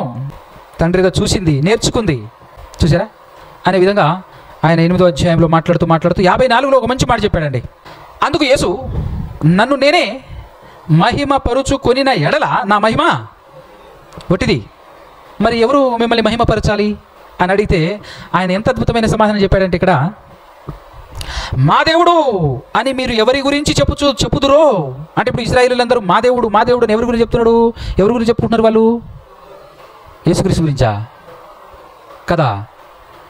ఆ యెహోవా దేవుడు మా దేవుడు అని మీరు ఎవరి గురించి చెప్పుదురో ఆ నా తండ్రియే నన్ను మహిమపరుచుచున్నాడు అని చెప్తున్నాడు. మీరు ఆయనను ఎరుగరు, నేను ఆయనను ఎరుగుదును, ఆయనను ఎరుగనని నేను చెప్పిన ఎడల మీ వలె నేనును అబద్ధికుడనే ఉందును, కానీ నేను ఆయనను ఎరుగుదును, ఆయన మాట గైకొనుచున్నాను అని మాట్లాడుతున్నాడు. ఆయన మాట గైకొనుచున్నాను. ఇక 9వ అధ్యాయంలోనికి వస్తేనండి, ఒక గుడ్డివాడిని బాగు చేయటం. అప్పుడు ఆ గుడ్డివాడు కూడా ఎంత చక్కగా మాట్లాడుతున్నాడంటే 31లో చూస్తే, యేసుక్రీస్తుని శాస్త్రులు పరిచయాలు ఉన్నారే వాళ్ళు ఏమంటారు తెలుసా? యేసుక్రీస్తు పాపి అట. ఈయన పాపి. ఎందుకు పాపి అని అంటున్నారు వాళ్ళు అని అంటే, విశ్రాంతి దినాన్ని పాటించట్లేడు కాబట్టి ఈయన పాపి అని చెప్పేసి వాళ్ళు మాట్లాడుతుంటే, అప్పుడే కళ్ళు యేసుక్రీస్తు ద్వారా పొందుకున్నటువంటి వ్యక్తి అని మాట్లాడతాడు. దేవుడు పాపుల మనవి ఆలకింపడని ఎరుగుదుము, ఎవడైనను దేవ భక్తుడై ఉండి ఆయన చిత్తము చొప్పున జరిగించిన ఎడల ఆయన వాని మనవి. ఎన్ని ప్రశ్నలకు సమాధానం ఇస్తుంది తెలుసా ఈ వచనం? ఎన్నో ప్రశ్నలకు మనకు. ఆయన చిత్తానుసారంగా బ్రతికితేనే దేవుడిని మనవి ఆలకిస్తాడు, మన ప్రార్థన ఆలకిస్తాడట. లేకపోతే పుట్టు గుడ్డివాని కనులు ఎవరైనా తెరిచినట్టు లోకము పుట్టినప్పటి నుండి వినపడలేదు అని 33వ వచనంలో ఏం చెప్తున్నాడు? ఈయన దేవుని యొద్ద నుండి వచ్చిన వాడు కాని ఎడల ఏమీ చేయనేరడని వారితో. ఎంత మంచి మాట చెప్పాడండి. అంటే ఏం చెప్తున్నాడు? ఈయన దేవుని యొద్ద నుంచి వచ్చాడు, ఈయన దేవుని కుమారుడు అనే ఇంటెన్షన్ మనకు కనబడాలి. ఓకే. అలాగే 10వ అధ్యాయం 17వ వచనంలో చూస్తే, నేను దాన్ని మరలా తీసుకొని ఉన్నట్లు నా ప్రాణం పెడుచున్నాను, ఇందువల్లనే నా తండ్రి నన్ను ప్రేమించుచున్నాడు. అంటే దేవుడు ఆయన ఎందుకు ప్రేమిస్తున్నాడో చెప్తున్నాడు. మనల్ని కూడా దేవుడు ప్రేమించాలంటే ఏం చేయాలి? మనం ఇవ్వాలి. ఏమి ఇవ్వాలి? ఏమి ఇవ్వాలండి? యేసుప్రభు ఏమి ఇచ్చాడు? తన జీవితాన్ని ఇచ్చాడు, తన ప్రాణాన్ని ఇచ్చాడు. ఈరోజు మనం మన జీవితం కోసమే బ్రతుకుతున్నాం. చాలామంది నా లైఫ్, నా కెరియర్, అది ఇది అనుకుంటూ మాట్లాడుకుంటూ వెళ్ళిపోతున్నారా? చాలా ఇంపార్టెంట్ పని ఉందండి, అందుకోసమే రాలేదు ఈరోజు నేను చెప్తాం కదా. అంటే దేవుడిని మించిన ఇంపార్టెంట్ పని ఉంటుందా? ఉంటుంది అంటున్నావనంటే పాత నిబంధన నుంచి దేవుడు ఇంటెన్షన్ చెప్తా ఉంటాడు. మొదటి ప్లేస్ నాకు ఇవ్వండి అంటుంటాడు. ఓకే. కానీ యేసుక్రీస్తు ప్రభువు వారు మొదటి ప్లేసు, 2వ ప్లేసు, 3వ ప్లేసు, 10వ ప్లేసు, 100వ ప్లేసు, 1000వ ప్లేసు, 1,00,000వ ప్లేసు, మొత్తం అన్ని ప్లేసులు దేవునికి ఇచ్చాడు యేసుక్రీస్తు ప్రభువు గారు. అవునా కదా? తన జీవితం మొత్తం దేవునికి అంకితం చేశాడు. అదే అందుకోసమే నన్ను తండ్రి ప్రేమించుచున్నాడు. ఇందువలననే నా ప్రాణం పెడుచున్నాను కాబట్టి, ఇందువల్లనే నా తండ్రి నన్ను ప్రేమించుచున్నాడు. ఎవడు నా ప్రాణం తీసుకున్నాడు, నా అంతటా నేనే దాన్ని పెడుచున్నాను. దాన్ని పెట్టుటకు నాకు అధికారం గలదు, దాన్ని తిరిగి తీసుకున్నటకును నాకు అధికారం గలదు. ఎక్కడి నుంచి వచ్చింది అధికారం అంటే, నా తండ్రి వలన ఈ ఆజ్ఞ. ఇక్కడ కూడా జనరల్గా యేసుక్రీస్తు ప్రభువు వారు చెప్పేటప్పుడు ఏం చెప్పొచ్చు? నా అంతట నేనే ప్రాణం పెడుచున్నాను, తీసుకోవటానికి నాకు అధికారం ఉంది, ఇవ్వటానికి నాకు అధికారం ఉంది అని ఆపేయచ్చుగా అక్కడికి. ఆయనకు అన్నీ తెలుసు. దేవుడు తనకు ఆత్మను ఏ రేంజ్లో ఇచ్చాడో తెలుసా? కొలత లేకుండా అన్లిమిటెడ్గా ఇచ్చాడంటే అర్థం ఏంటి? అమ్మో ఇట్లా మాట్లాడితే వీళ్ళు ఏమైనా ఊరుకుంటారా? అపార్థం చేసుకునే బ్యాచ్ వీళ్ళు. కాబట్టి కింద ఈ మాట కూడా నేను చెప్పేసి ఆలయం చెప్పేసి తన ఉద్దేశం ఏ విధంగా తెలియజేస్తున్నాడు? నా అంతట నేనే పెట్టగలను, నా అంతట నేను తీసుకోగలను అనగానే మళ్ళీ దేవుని పక్కన పెట్టేసి ఈయనే సమస్తం అని చెప్పే రకం అని చెప్పేసి వెంటనే ఏ పని చేసినా కూడా దేవుని మహిమపరచడం, ఏ పని చేసినా కూడా ఇది దేవుని వల్లే కలిగింది, దేవుని వల్లే చేస్తున్నాను అని చెప్పటం, అది యేసుక్రీస్తు ప్రభువు వారి యొక్క గొప్పతనం. నా అంతట నేను పెట్టుచున్నాను, నా అంతట నేను తీసుకోగలను, ఈ విధమైనటువంటి ఆజ్ఞ నేను పొందింది ఎవరి దగ్గర నుంచి అంటే నా తండ్రి నాకు ఇచ్చాడనే విషయం చెప్పాడు. మళ్ళీ కింది కండిషన్, అపార్థం ఎక్కడా చేసుకొని ఇవ్వకుండా చెప్పుకుంటూ వచ్చాడు. అలాగే 11వ అధ్యాయం చూస్తే ఇక్కడ కూడా ఎన్నో విషయాలు. ఒక ఆయన లాజర్ గారు చనిపోవటం, ఆయన దగ్గరికి వెళ్ళటం సందర్భం మనందరికీ తెలుసు కదా. అక్కడికి వెళ్ళినప్పుడు జరుగుతున్నటువంటి విషయాలు చూడండి ఒకసారి. 21వ వచనం నుంచి మార్త యేసుతో ఏమని మాట్లాడుతుంది? ప్రభువా, నీవిక్కడికి ఉండిన ఎడల నా సహోదరుడు చావకుండాను. ఇప్పుడైనను నీవు దేవుని ఏమడిగినను దేవుడు నీకు అనుగ్రహించునని ఎరుగుదున నేను. యేసు నీ సహోదరుడు మరలా లేచునని ఆమెతో చెప్పగా మార్త ఆయనతో, అంత్య దినమున పునరుద్ధానముందు లేచునని ఎరుగుదున నేను. అందుకే పునరుద్ధానమును జీవమును నేనే, నాయందు విశ్వాసముంచువాడు చనిపోయినను బ్రతుకును, బ్రతికి నాయందు విశ్వాసముంచు ప్రతివాడును ఎన్నటికి నీ చనిపోడు. ఈ మాట నమ్ముచున్నావా అని ఆమెను అడిగాను. అందుకు ఆ మాట విన్న ఆవిడ ఏమని సమాధానం ఇస్తుంది చూడండి ఒకసారి. అవును ప్రభువా, నీవు లోకమునకు రావలసిన దేవుని కుమారుడవైన క్రీస్తు అని నమ్ముచున్నానని ఆయనతో. ఎంత అద్భుతమైన మాట చెప్పింది ఆవిడ. అంటే వింటుంది కదా ఎప్పటి నుంచో బోధ, ఇక్కడికి రావాల్సినటువంటి వాడివి నీవు. తర్వాత 40వ వచనం నుంచి చూస్తే, అందుకు యేసు, నీవు నమ్మిన ఎడల దేవుని మహిమ చూతువని నేను నీతో చెప్పలేదా అని ఆమెతో అనేను. అంతటా వారు ఆ రాయి తీసివేసిరి. యేసు కన్నులు పైకెత్తి ఆ సందర్భంలో జుడిగా, తండ్రి, నీవు నా మనవి వినినందున నీకు కృతజ్ఞతాస్తుతులు చెల్లించుచున్నాను.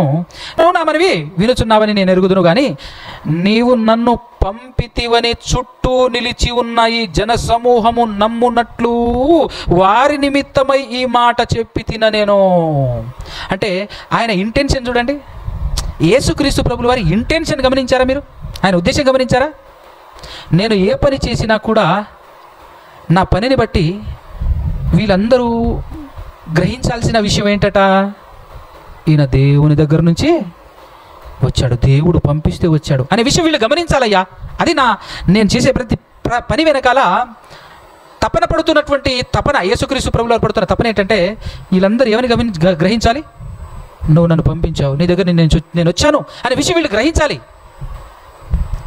ఇండైరెక్ట్గా ఒక విషయాన్ని పాస్ చేయడానికి ప్రయత్నం చేస్తున్నట్టు మనకు అర్థం అవట్లే. అది ఆయన ఇంటెన్షన్.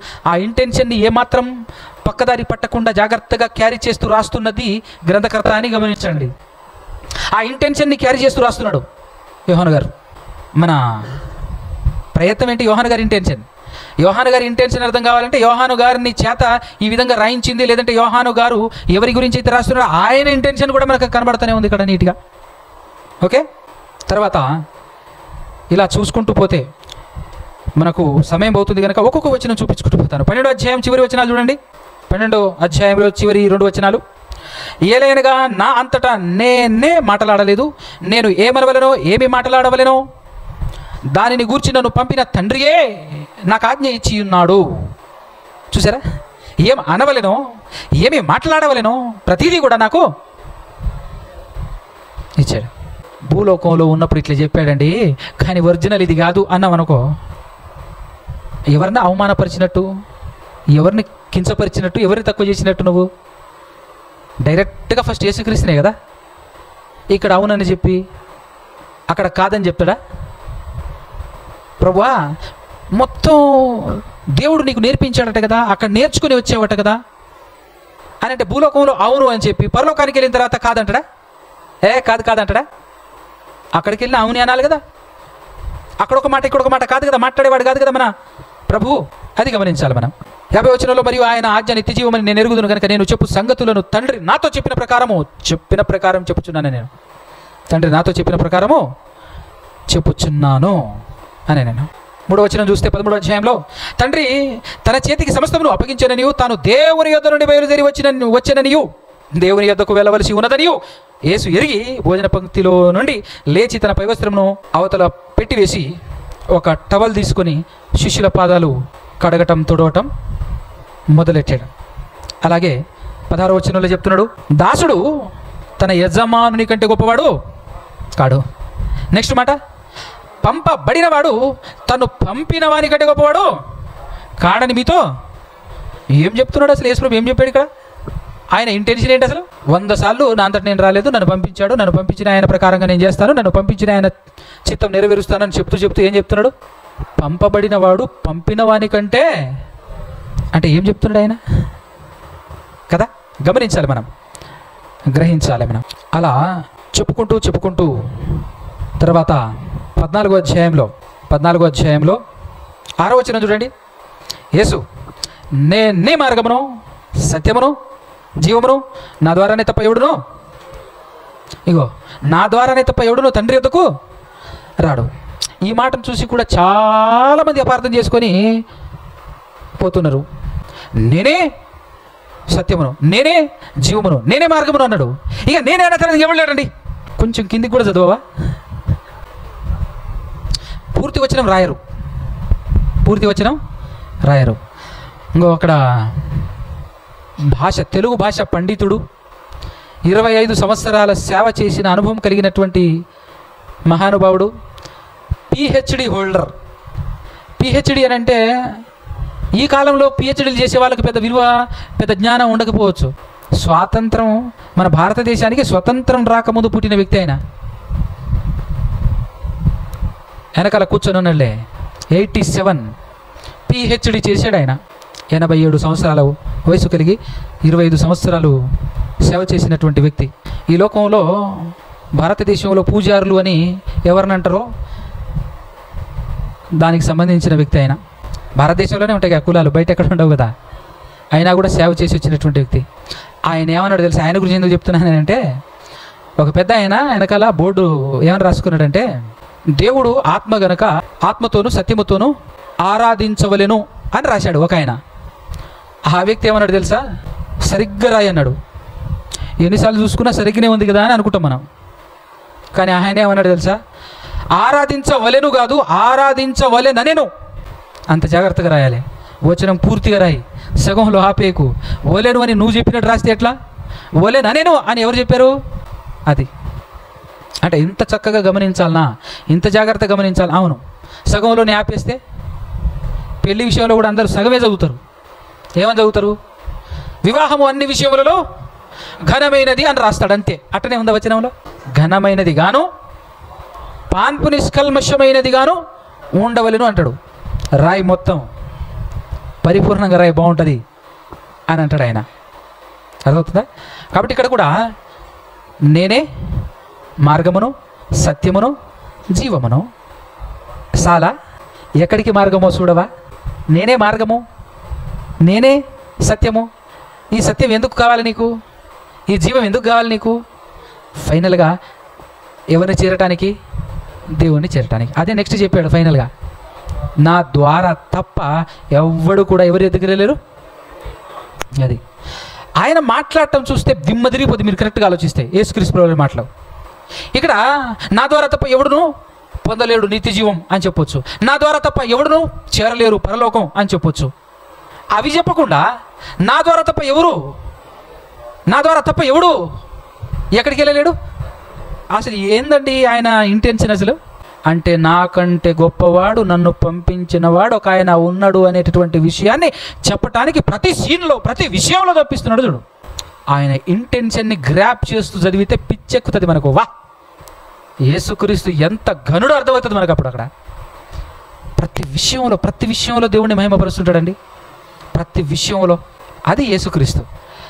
అంత ప్రయత్నం చేసినప్పటికీ కూడా అపార్థం జరిగింది ఈ కాలంలో. అంత క్లారిటీగా చెప్పినప్పటికీ కూడా అంటే ఇది జరుగుతుందని తెలుసు ఆయనకు. అందుకోసమే జాగ్రత్త పడుతూ ప్రతి మాట జాగ్రత్తగా మాట్లాడాడు యేసుక్రీస్తు ప్రభువు. ప్రతి మాటలో తండ్రి తండ్రి తండ్రి తండ్రి అని చెప్పాల్సిన అవసరం లేకపోయినప్పటికీ చెప్పాడు. ఎందుకు? ఎక్కడా అపార్థం చేసుకోకూడదు, ఎక్కడా పొరపాటు పడకూడదు అని. అయినా పడ్డరు. చూసారా ఎంత చక్కగా ఆయన మాట్లాడుకుంటూ వస్తున్నాడు. తర్వాత నెక్స్ట్ 15వ అధ్యాయం చూసినట్లయితే 14లో ఇంకొక మాట చూస్తారా? 24, నన్ను ప్రేమింపని వాడు నా మాటలు గై కొనడు. మీరు వినుచున్న మాట నా మాట కాదు, నన్ను పంపినా. అవసరం ఉందా ఇదంతా చెప్పాల్సిన అవసరం ఉందా? మనం చెప్తాం ఎప్పుడైనా, మనం ఎంత స్వార్థపరులమో తెలుసా? మనం ఏదైనా విషయం మాట్లాడేమనుకో, గొప్ప విషయం ఏదైనా చెప్పామనుకో, ఎప్పుడైనా నేను పలానా వ్యక్తి దగ్గర నేర్చుకున్నా, పలానా వ్యక్తి చెప్పినటువంటి పాయింట్ బాగుంది అని ఒప్పుకొని ఆ యథార్థత ఉందా మనకు? పైగా ఏం చెప్పినవన్నా, అసలు అద్భుతమైన పాయింట్ చెప్పినవన్నా, అసలు మామూలుగా ఆలోచించలే, అద్భుతం అని ఎవడైనా వచ్చి చెప్పాడు అనుకో, మురిసిపోతుంటాడు తప్ప, బ్రదర్ ఇది నా స్వతహాగా నేను ఆలోచించింది, ఒక సహోదరుడు చెప్తే విన్నాను అని చెప్పగలుగుతామా? క్రెడిట్ ఎక్కడ మిస్ అవుతుందోనని కదా. కానీ ఏ యాంగిల్లో చూసినా రవ్వంతా కూడా నీకు ఏ అవలక్షణాలు కనబడని వ్యక్తి యేసు ప్రభు. ప్రతి విషయంలో తండ్రిని మహిమపరుస్తున్నాడు. ప్రతి విషయంలో నాకంటే నన్ను పంపించిన మనందరి దేవుడు ఒక ఆయన ఉన్నాడు అని చెప్తున్నాడు. దేవుడిని మహిమపరుస్తూ ప్రతి క్షణం ప్రతి నిమిషం గడిపాడు ఆయన. అలా 15వ అధ్యాయంలో తనను తాను పోల్చుకుంటూ ఒక ఉపమానం చెప్తాడు. నా తండ్రి వ్యవసాయకుడు అంటాడు, నా తండ్రి నాటిన ఒక ద్రాక్షవల్లి నేను అంటుంటాడు. అంటే తను తండ్రి చేత నాటబడిన ఒక చెట్టుగా తండ్రిని వ్యవసాయకుడుగా చూపిస్తూ మాట్లాడుతూ ఉంటాడు. అలాగే నేను నా తండ్రి ఆజ్ఞలు గైకొనుచున్నాను అని 10వ వచనంలో చెప్తూ ఉంటాడు. తర్వాత 16వ అధ్యాయంలో కూడా చాలా చక్కగా నీట్గా అన్ని విషయాలు మాట్లాడుతూ 1 నుంచి 3 వరకు నేను చదువుతాను, వినండి. మీరు అభ్యంతర పడకుండా వలేనని ఈ మాటలు మీతో చెప్పుచున్నాను. ఇంటెన్షన్ చెప్తున్నాను ఆయన. ఇవన్నీ ఎందుకు చెప్తున్నాను తెలుసా? మీరు అభ్యంతర పడొద్దు, రేపటి దినాన్ని మీరు అభ్యంతర పడొద్దు, కన్ఫ్యూజ్ అవ్వద్దు అని చెప్తున్నాను అని చెప్తూ, వారు మిమ్మును సమాజ మందిరములలో నుండి వెలివేయుదురు. మిమ్మును చంపు ప్రతి వాడు తాను దేవునికి సేవ చేయుచున్నాడని అనుకుని కాలం వచ్చుచున్నది అని అన్నాడు. చంపటం అంటే లిటరల్గా కూడా పనికి వస్తుంది. చంపటం అని అంటే నేను ఇబ్బంది పెట్టడం, నేను కొట్టడం, తిట్టడం, దూషించటం, అవమానపరచడం, ఇవన్నీ కూడా అందులోనికి వస్తాయి. ఇలా చేస్తున్నటువంటి వాడు దేవుని సేవ చేస్తున్నానని అనుకున్న కాలము వచ్చుచున్నది. అలాంటి వారు తండ్రిని నన్నును, ఎంత మాట చూడు, అలాంటి వారు తండ్రిని నన్నును తెలుసుకొనలేదు గనక ఇలాగూ చేయదురు. తండ్రిని నన్ను తెలుసుకుంటే ఇలా చేయరు, తండ్రిని నన్ను తెలుసుకోలేదు కనుక ఇలా చేస్తారు. అంటే తండ్రిని నన్ను తెలుసుకోవాలని చిన్నగంటవేంటి? తెలుసుకోకపోతే లేదు పరలోకం అని 17వ అధ్యాయంలోనే చెప్పాడు 3వ వచనంలో. ఇది 16వ అధ్యాయం కదా. 17వ అధ్యాయంలో చూస్తే 3వ వచనం ఏమంటాడు? అద్వితీయ సత్య దేవుడవైన నిన్నును నీవు పంపిన యేసుక్రీస్తును ఎరుగుటయే. అదనమాట, అది ఆయన ఇంటెన్షన్. ఖచ్చితంగా అద్వితీయ సత్య దేవుణ్ణి ఎరగాలి. పోనీ ఇక్కడ కూడా తండ్రి అని అంటే వీళ్ళు తప్పించుకోవడానికి అవకాశం ఉండేదేమో, కానీ ఇక్కడ ఏమన్నాడు? అద్వితీయ సత్యదేవుడు అని ఆయన ఒక ఆయన ఉన్నాడు, ఆయన్ని తెలుసుకోవాలి. నెక్స్ట్ ఆయన పంపించిన నన్ను తెలుసుకోవాలి అన్నాడంటే ఎంత క్లియర్గా చెప్తున్నాడు. ఇది ఎవరికో చెప్పటం మాత్రమే కాదు, తాను చేస్తున్న ప్రార్థనలో పలికినటువంటి మాటలు. ఇంకా ఆయన ఇంటెన్షన్ని ఇక్కడ చాలాసార్లు చెప్పాడు ఈ తన ప్రార్థనలో. ఒకసారి 7వ వచనం చూడండి. నీవు నాకు అనుగ్రహించిన మాటలు నేను వారికి ఇచ్చి ఉన్నాను, వారు ఆ మాటలను అంగీకరించి నేను నీ యొద్ద నుండి బయలుదేరి వచ్చి తిన్నని నిజముగా ఎరిగి నీవు నన్ను పంపితివని. బా, ఆయన కోరుకుంటున్నది అదే, ఆయన కోరిందదే. అలా నమ్మాలి అనే అప్పటి వరకు ఆయన చేసినటువంటి బోధ. వాళ్ళు అలానే నమ్మారు. అది సంతోషంతో దేవునికి, తన తండ్రికి తెలియచేస్తూ ఉన్నాడు. అలాగే 20వ వచనంలో చూడండి. మరియు నీవు నన్ను పంపితివని. లోకం అంటే అందరూ, లోకంలో ఉన్న వాళ్ళందరూ ఏమని నమ్మాలని ఆయన ఇంటెన్షను? నీవు నన్ను పంపితివని లోకము నమ్మునట్లు తండ్రి. చూసారా, నా యందు నీవును, నీ యందు నేనును. దీన్ని కూడా కొంతమంది మరి అపార్థమే చేసుకుంటున్నారా, సందు దొరికిందని దొరుకుతున్నారా తెలియదు మనకు, అంతే కదా. అపార్థం చేసుకుంటే కొన్నాళ్ళు చెప్పిన తర్వాత అయినా ఓహో అవునా, పోనీ కిందికి చదివినా కూడా అర్థమవుతుంది. నేను నా తండ్రి ఏకమై ఉన్నలాగున మీరు కూడా ఏకమై ఉండండి అని చెప్పాడు అంటే దాని అర్థమైంది, అది యూనిటీ గురించి చెప్తున్నాడు నాయనా అని అర్థమయ్యేది. కానీ యథార్థత లేనివాడు ఇలా ఎందుకు అర్థం చేసుకుంటాడు? ఇది నన్ను మనకు దొరికిన సందు అనుకుంటాడు. ఇక దీన్ని మనం ఓలిపెట్టా. ఇప్పుడు దొంగకు చిన్న కన్నం దొరికినా ఓలి పెడతాడండి? దూరటానికి ప్రయత్నం చేస్తాడు. కన్నం లేకపోయినా కిటికీ దొరికినా చాలు, దాన్ని పలగొట్టినా అవతలికి వెళ్ళి జంప్ అవ్వాలనుకుంటాడు. అలాంటి వాళ్ళే ఈరోజు. నెక్స్ట్ 23 చూసినా కూడా ఏముంటుంది చూడండి. వారి యందు నేనును నా యందు నీవును ఉండుట వలన వారు సంపూర్ణులుగా చేయబడి ఏకముగా ఉన్నందున నీవు నన్ను పంపితివనియు అని మాట్లాడుతున్నాడు. 25లో చూస్తే నీతి స్వరూపుడవగు తండ్రి, లోకము నిన్ను ఎరగలేదు, నేను నిన్ను ఎరుగుదును, నీవు నన్ను పంపితివని వీరెరిగి ఉన్నారు అని మాట్లాడుతున్నాడు తన ఉద్దేశంలో. చూసారా, అంటే ఏం చెప్తున్నాడు? దేవుడు నన్ను పంపించాడు అనే ఇంటెన్షన్ అందరికీ అర్థమవ్వాలి. నేను దేవుని యుద్ధ నుంచి వచ్చాను అనే ఇంటెన్షన్ తెలుపబడాలి. 18వ అధ్యాయం చూసినట్లయితే 18వ అధ్యాయంలో నేను సత్యం తెలియచేయటానికి వచ్చాను, ఇందుకోసమే, అసలు నేను పుట్టిందే అందుకోసం, ఆ తర్వాత ఈ లోకానికి వచ్చిందే దానికోసం అనే విధంగా మాట్లాడుతూ ఉంటాడు అనమాట మన పిలాతు దగ్గర.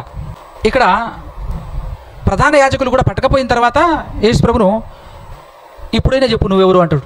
నేను తిరుగుతూ ఉన్నప్పుడు ఎన్నోసార్లు చెప్పినా మీకు అర్థం కాలే అని అంటే, నువ్వు సర్వోన్నతుని కుమారుడువా, నువ్వు దేవుని కుమారుడివా అని వాళ్ళు అడుగుతుంటే అవును నీవన్నట్టే అని మాట్లాడుతుంటాడు.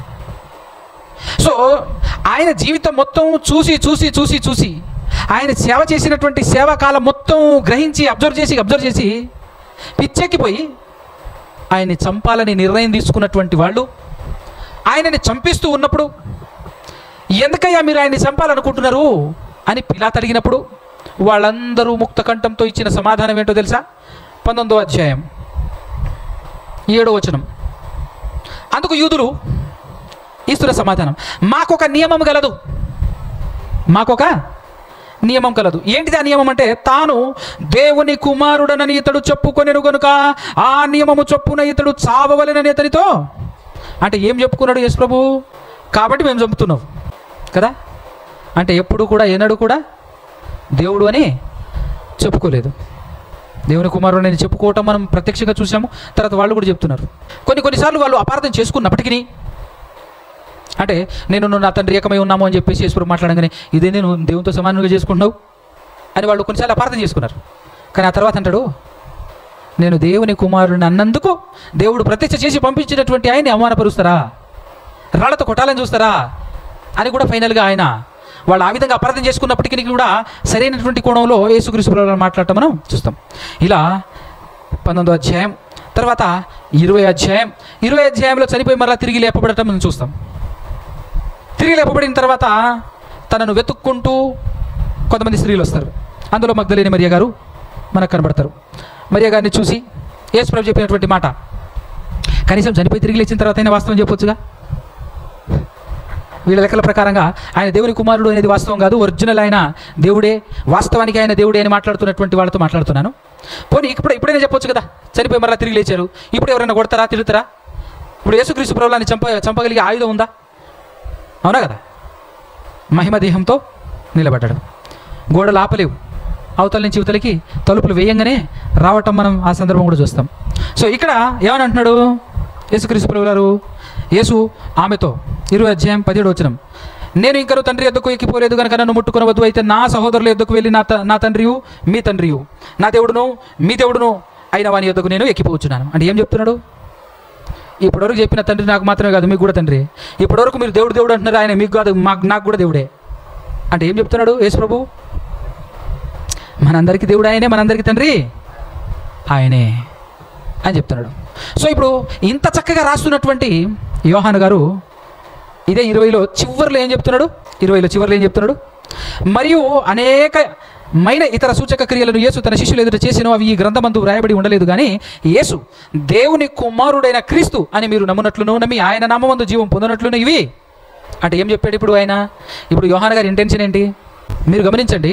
యోహాను సువార్త 1:1 చెప్పింది ఎందుకో తెలుసా? ఆయన అసలు ఆ రేంజ్లో ఆది యందు ఆయన వాక్యముగా ఉండి దేవుని దగ్గర ఉన్నాడు అనే విషయం ఎందుకు చెప్పాడు? అసలు ఆయన ఇంటెన్షన్ ఏంటి? యేసుక్రీస్తు ప్రభుల వారు ఏదో అనుకోవటానికి దేవుని కుమారుడు కాదు.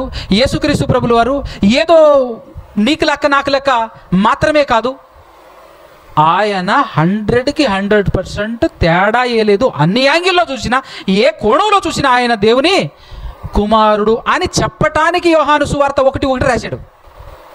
కానీ యోహాను గారి ఇంటెన్షన్ని గ్రాప్ చేయలేనటువంటి వారు అక్కడ గ్రీకులో థియోస్ అనే పదం రాయబడటంతో ఆ థియోస్ అనే పదానికి సరి అయినటువంటి మీనింగ్, దానికి ఉన్నటువంటి సరి అయినటువంటి భావం, సరి అయినటువంటి అర్థాన్ని ఇచ్చే పదం తెలుగులో కానీ ఇంగ్లీష్లో కానీ పడకపోవటం వల్ల ఈరోజు అందరూ ఈ యోహాను గారి ఇంటెన్షన్ని పక్కదారి పట్టించేశారు. యోహాను గారి ఇంటెన్షన్ ఒక వచనంలో ఒక పదములో కాదు చూడాల్సింది. గ్రంథం మొత్తం చూస్తే ఆ గ్రంథం మొత్తంలో కనబడుతుంది, ఫైనలైజేషన్ చేసి చివరిలో ఆయన చెప్పిన మాటలో కనబడుతుంది. అంత మాత్రమే కాకుండా ఆయన పత్రిక కూడా రాశాడు కదా. మొదటి పత్రిక 1:1 చదవండి, ఎంత బాగుంటుందో. మొదటి పత్రిక 1:1 దీంతో మనకు పర్ఫెక్ట్గా అర్థం ఇవ్వాలంత అంతే. అసలు ఇక్కడ కూడా అక్కడ ఏదైతే చెప్పాడో అదే చెప్పడానికి ట్రై చేస్తున్నాడు, కానీ అక్కడ ఒక్క పదం వీళ్ళు సరిగ్గా రాయకపోవడంతో మొత్తం మీనింగే మారిపోయింది. కానీ ఇక్కడ ఏం చెప్తున్నాడు చూడండి, జీవవాక్యమును గురించినది. అక్కడ కూడా వాక్యం గురించే స్టార్ట్ చేశాడు, ఎత్తాడు. ఆ వాక్యం యొక్క స్టార్టింగ్ ఉనికి ఎక్కడి నుంచి ఉందో చెప్పాడు. ఇక్కడ కూడా అదే చెప్తున్నాడు, జీవవాక్యమును గురించినది. ఆది నుండి ఏది ఉండెనో మేమేది వింటిమో అంత మాత్రమే, కన్నుల్లారా ఏది చూచితిమో, ఏది నిదానించి కనుగొంటిమో, మా చేతులు దేనిని తాకి చూచెనో. ఏమండి, ఏమన్నా మాట్లాడుతున్నాడా? ఆదిలో ఉన్నదాని గురించి మాట్లాడుతూ ఆ ఆదిలో ఉన్నదాన్ని మేము కళ్ళారా చూసామని చెప్తూ, మేము చేతులతో కూడా తాకాము అని చెబుతూ, అలాంటి దాన్ని అది మీకు తెలియజేస్తున్నాము. ఒక పర్సన్గా రాకముందు ఏ విధంగా ఉన్నాడో తెలియచేస్తూ ఆ విధానంలో ఉన్నప్పుడు ఏమని మాట్లాడుతున్నాడు? అది అది అది అని మాట్లాడుతున్నాడు. ఇప్పుడు తెలుగు భాష తెలిసినాడు ఏమంటాడు? ఇతని చమత్కారం ఏంటి అంటే, యేసు ప్రభును అది ఇది అంటావా నువ్వు? ఈయన అంటాడు, యేసుక్రీస్తు ప్రభుల వారి స్టార్టింగ్ పొజిషన్ వాక్యం, దేవుని మాట. వాక్యం అంటే ఏంటి? వాక్యం అనేది ఏందంటాం? మాటనే. మాట అక్షర రూపం దాలిస్తే వాక్యం అండి. అక్షర రూపం దాల్చకముందు అది మాట. మాట ఎవరో ఒకరు మాట్లాడితే కానీ రాదు బయటికి, అవునా కదా? మాట మాట్లాడితే కదా అర్థమవుతుందా? సో ఆ మాట గురించి అది మీకు తెలియచేయుచున్నాము. ఆ జీవము ప్రత్యక్షమైంది అని చెప్తున్నాడు. ప్రత్యక్షమాయను, ఆ జీవము ప్రత్యక్షమాయను. చాలా విషయాలు లోతుగా ఆలోచించాలి కానీ భలే ఉంటుంది అసలు.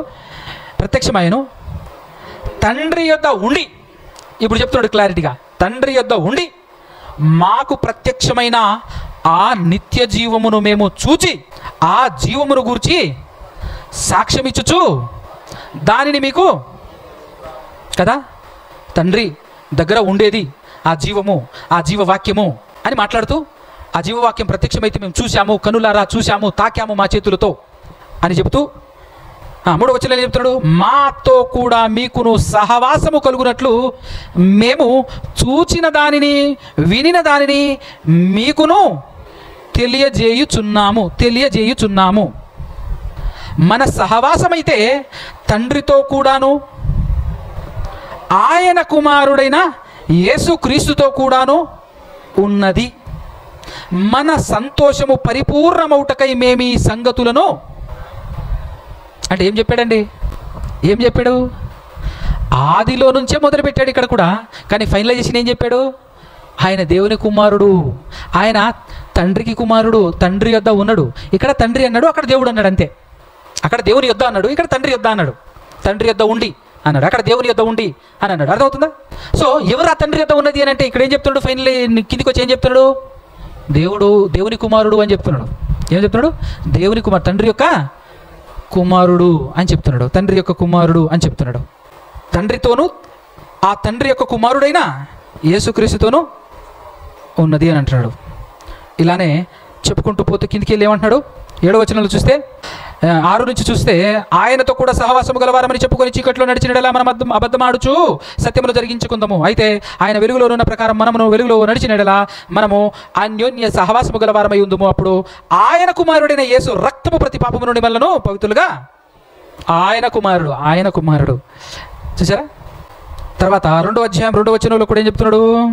1 నుంచి చూస్తే, నా చిన్నపిల్లలారా మీరు పాపం చేయకుండా ఈ సంగతులను మీకు వ్రాయిచున్నాను. ఎవడైనా నువ్వు పాపం చేసినట్లా నీతిమంతుడైన యేసుక్రీస్తు అను ఉత్తరవాది తండ్రి యొద్ద మనకున్నాడు, తండ్రి యొద్ద మనకు ఉన్నాడు అని చెబుతూనే ఇక 2వ అధ్యాయం 22వ వచనంలో ఏం చెప్పాడు?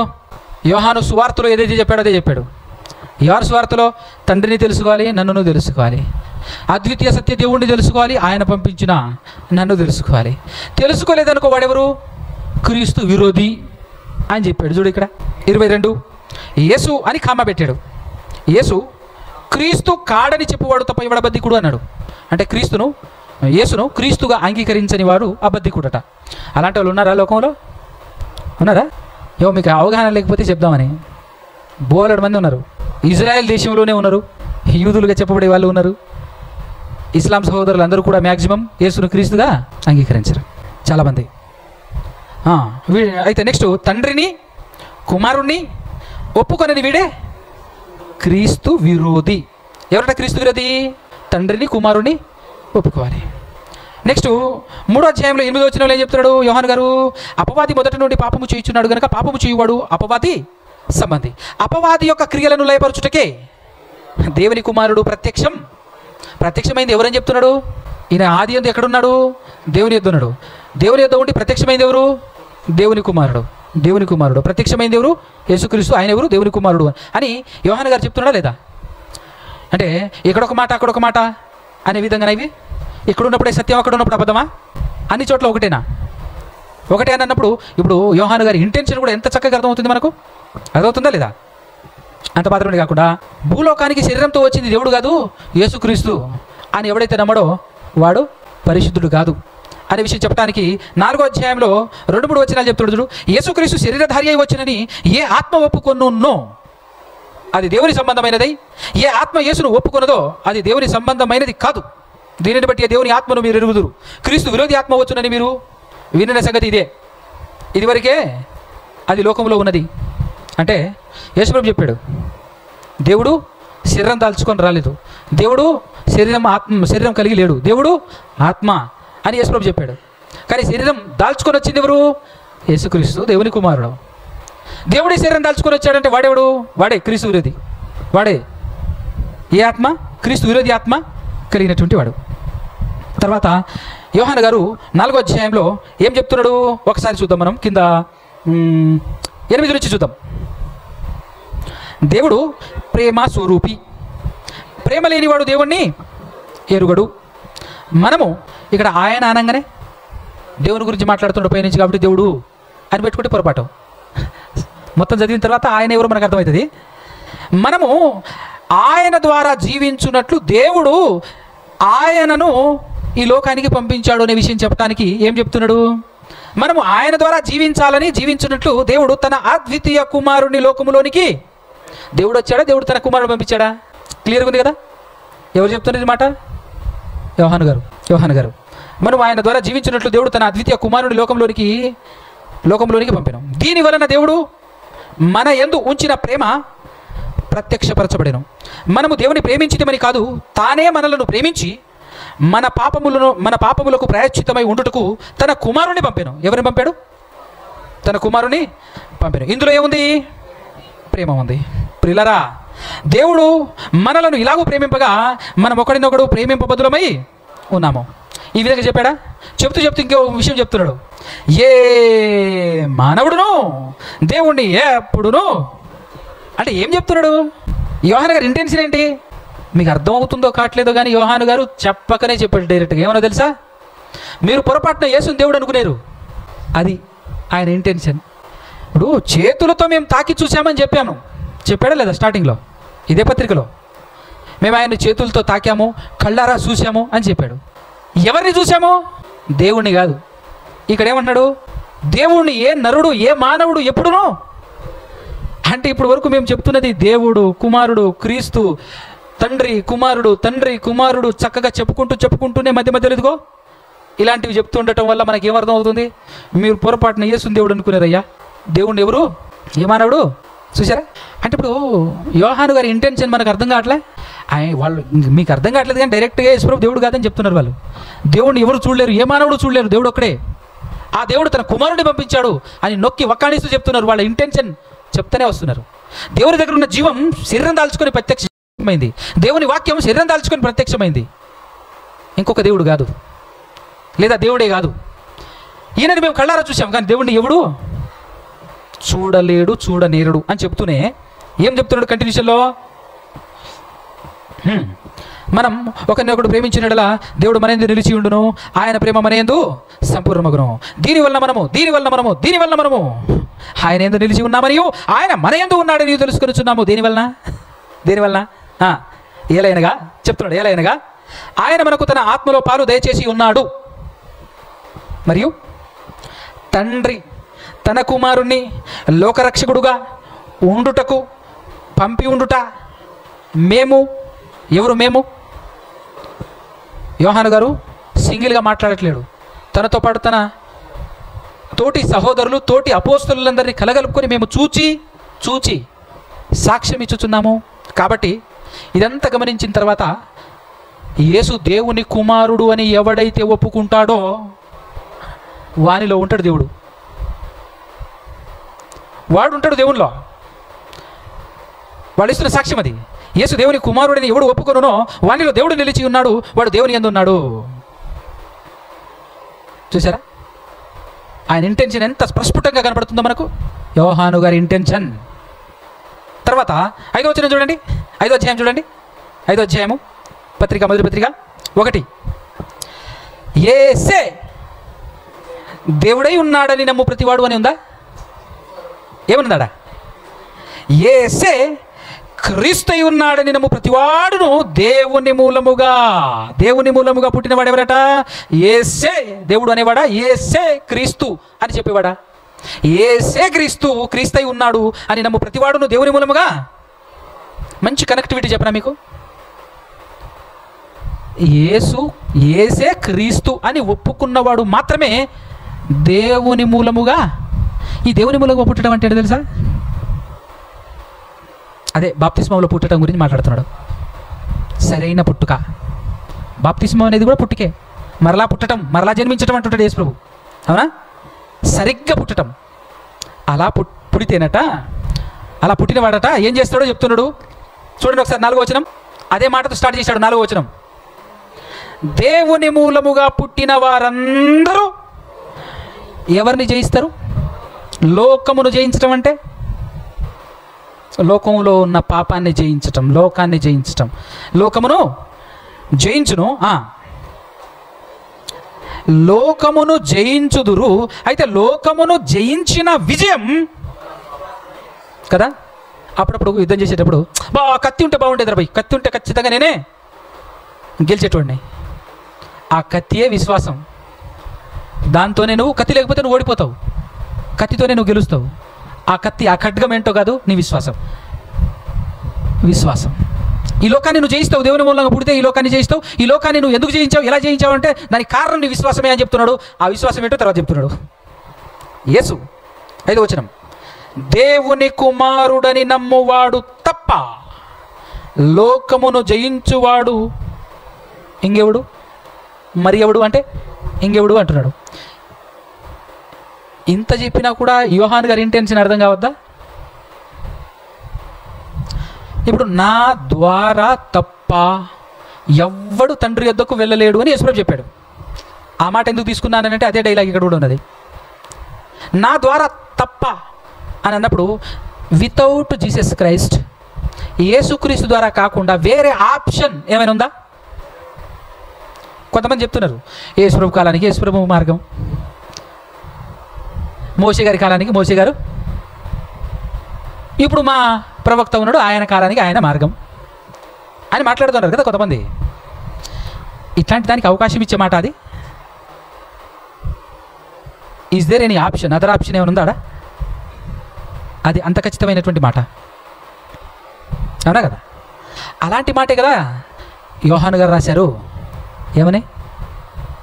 యేసును దేవుని కుమారుడైన క్రీస్తు అని నమ్మేవాడు తప్ప, అలాంటి వాడు తప్ప ఇంకెవ్వడు జయించలేడు ఈ లోకాన్ని అని చెప్పాడా లేదా?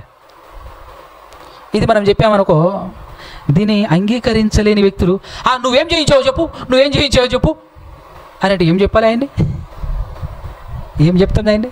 అనే కదా. పరిపూర్ణంగా, పూర్ణ హృదయంతో, పూర్ణ వివేకంతో, పూర్ణ బలంతో నువ్వు నమ్మి సాగితే నువ్వు ఏ పాపము చేయలేవు. అందుకోసమే దేవుని మూలముగా పుట్టిన వారు ఏం చేశారట? ఇది 5వ అధ్యాయంలో ఒక మంచి మాట ఉంటుంది చూడండి, 18. దేవుని మూలముగా పుట్టిన వాడెవడును పాపము చేయడని ఎరుగుదము, దేవుని మూలముగా పుట్టినవాడు తన్ను భద్రము చేసుకొనును గనక దుష్టుడు వాణ్ణి. అది మరి యేసు దేవుని కుమారుడని కూడా నమ్మి పాపం చేస్తున్నటువంటి వాడు ఉన్నాడు కదా అండి అని చెప్పేసి మీరు చూపించవచ్చు గాక. ఆయన పరిపూర్ణంగా నమ్మాడా? హృదయపూర్వకంగా నమ్మాడా కదా? పూర్ణ ఆత్మ, పూర్ణ వివేకం, పూర్ణ బలం అంటాడు కదా. అది మనం గమనించాల్సింది. సో ఖచ్చితంగా కనుక నమ్మటం అంటే క్రియతో కూడింది. మళ్ళీ క్రియలు ప్రస్ఫుటంగా ఉన్నాయనుకోండి, నిజం అది. పాపము చేయలేడు, చేయజాలడు ఏ మనిషి కూడా. విశ్వాసం ఎలా ఉండాలి? చచ్చిపోయిన విశ్వాసం ఉండొద్దు. విశ్వాసం ఉన్నంత మాత్రాన కాదు, విశ్వాసము క్రియ వేరువేరు కాదు. క్రియ ద్వారానే నీ విశ్వాసాన్ని నువ్వు చూపించగలవు అనేటటువంటి విషయం మనం మాట్లాడుకుంటుంటాం కదా. సో క్రియతో కూడిన విశ్వాసం నీకుంటే నువ్వు పాపం చేయలేవు అనే విషయం చెప్తున్నాడు. చెబుతూ 20వ వచనంలో ఏం చెప్తున్నాడు చూడండి. ఇప్పుడు ఈ 20వ వచనం చదివితే మనకి ఏమర్థమవుతుందో తెలుసా? యోహాను గారు సువార్త రాసిన, పత్రిక రాసిన కాన్సెప్ట్ మర్చిపోకుండా రాస్తున్నాడు అనే విషయం అర్థమవుతుంది మనకు. ఎక్కడ సింక్ మిస్ అవ్వకుండా రాస్తున్నాడు అనే విషయం అర్థమవుతుంది చూడండి. అది లెక్క. 20వ వచనం ఇప్పుడు చదవండి. మనము సత్యవంతుడైన వానిని ఎరుగవలెనని. ఎవరిని ఎరుగవలెనని? ఎవరైనా? కొంతమంది యేసుక్రీస్తు అని కూడా అంటున్నారు. యోహాను సువార్త మొత్తం వెతుక్కుంటూ వచ్చాం మనం. యేసుప్రభు ఏం చెప్పాడు? నన్ను పంపిన నా తండ్రి సత్యవంతుడు, నన్ను పంపిన నా తండ్రి సత్యవంతుడు, నా సాక్ష్యం అంగీకరించేవాడు దేవుడు సత్యవంతుడు అన్న మాటకు ముద్ర చెప్పుకుంటూ వచ్చాడు కదా. బయట అంటే అనుకోవచ్చు మీరు ఇప్పటివరకు స్టార్టింగ్ నుంచి ఆ యోహాను సువార్త 1వ అధ్యాయం నుంచి చెక్ చేసుకుంటూ వస్తున్నప్పుడు మీరు సింక్లో మిస్ అయితే ఎట్లా చెప్పు? మిస్ అయితే ఎట్లా చెప్పు? మీరు ఏం చెప్పాడు ఇప్పుడు? మనము సత్యవంతుడైన వానిని ఎరుగవలెనని. ఎవరు వచ్చారు? ఒకవేళ అక్కడ దేవుని కుమారుడు యేసుక్రీస్తు అని పెట్టుకున్నాం అనుకో, ఎట్లుంటుంది? సత్యవంతుడు అన్న దగ్గర సెట్ అవుతుందా? అవ్వదు కదా.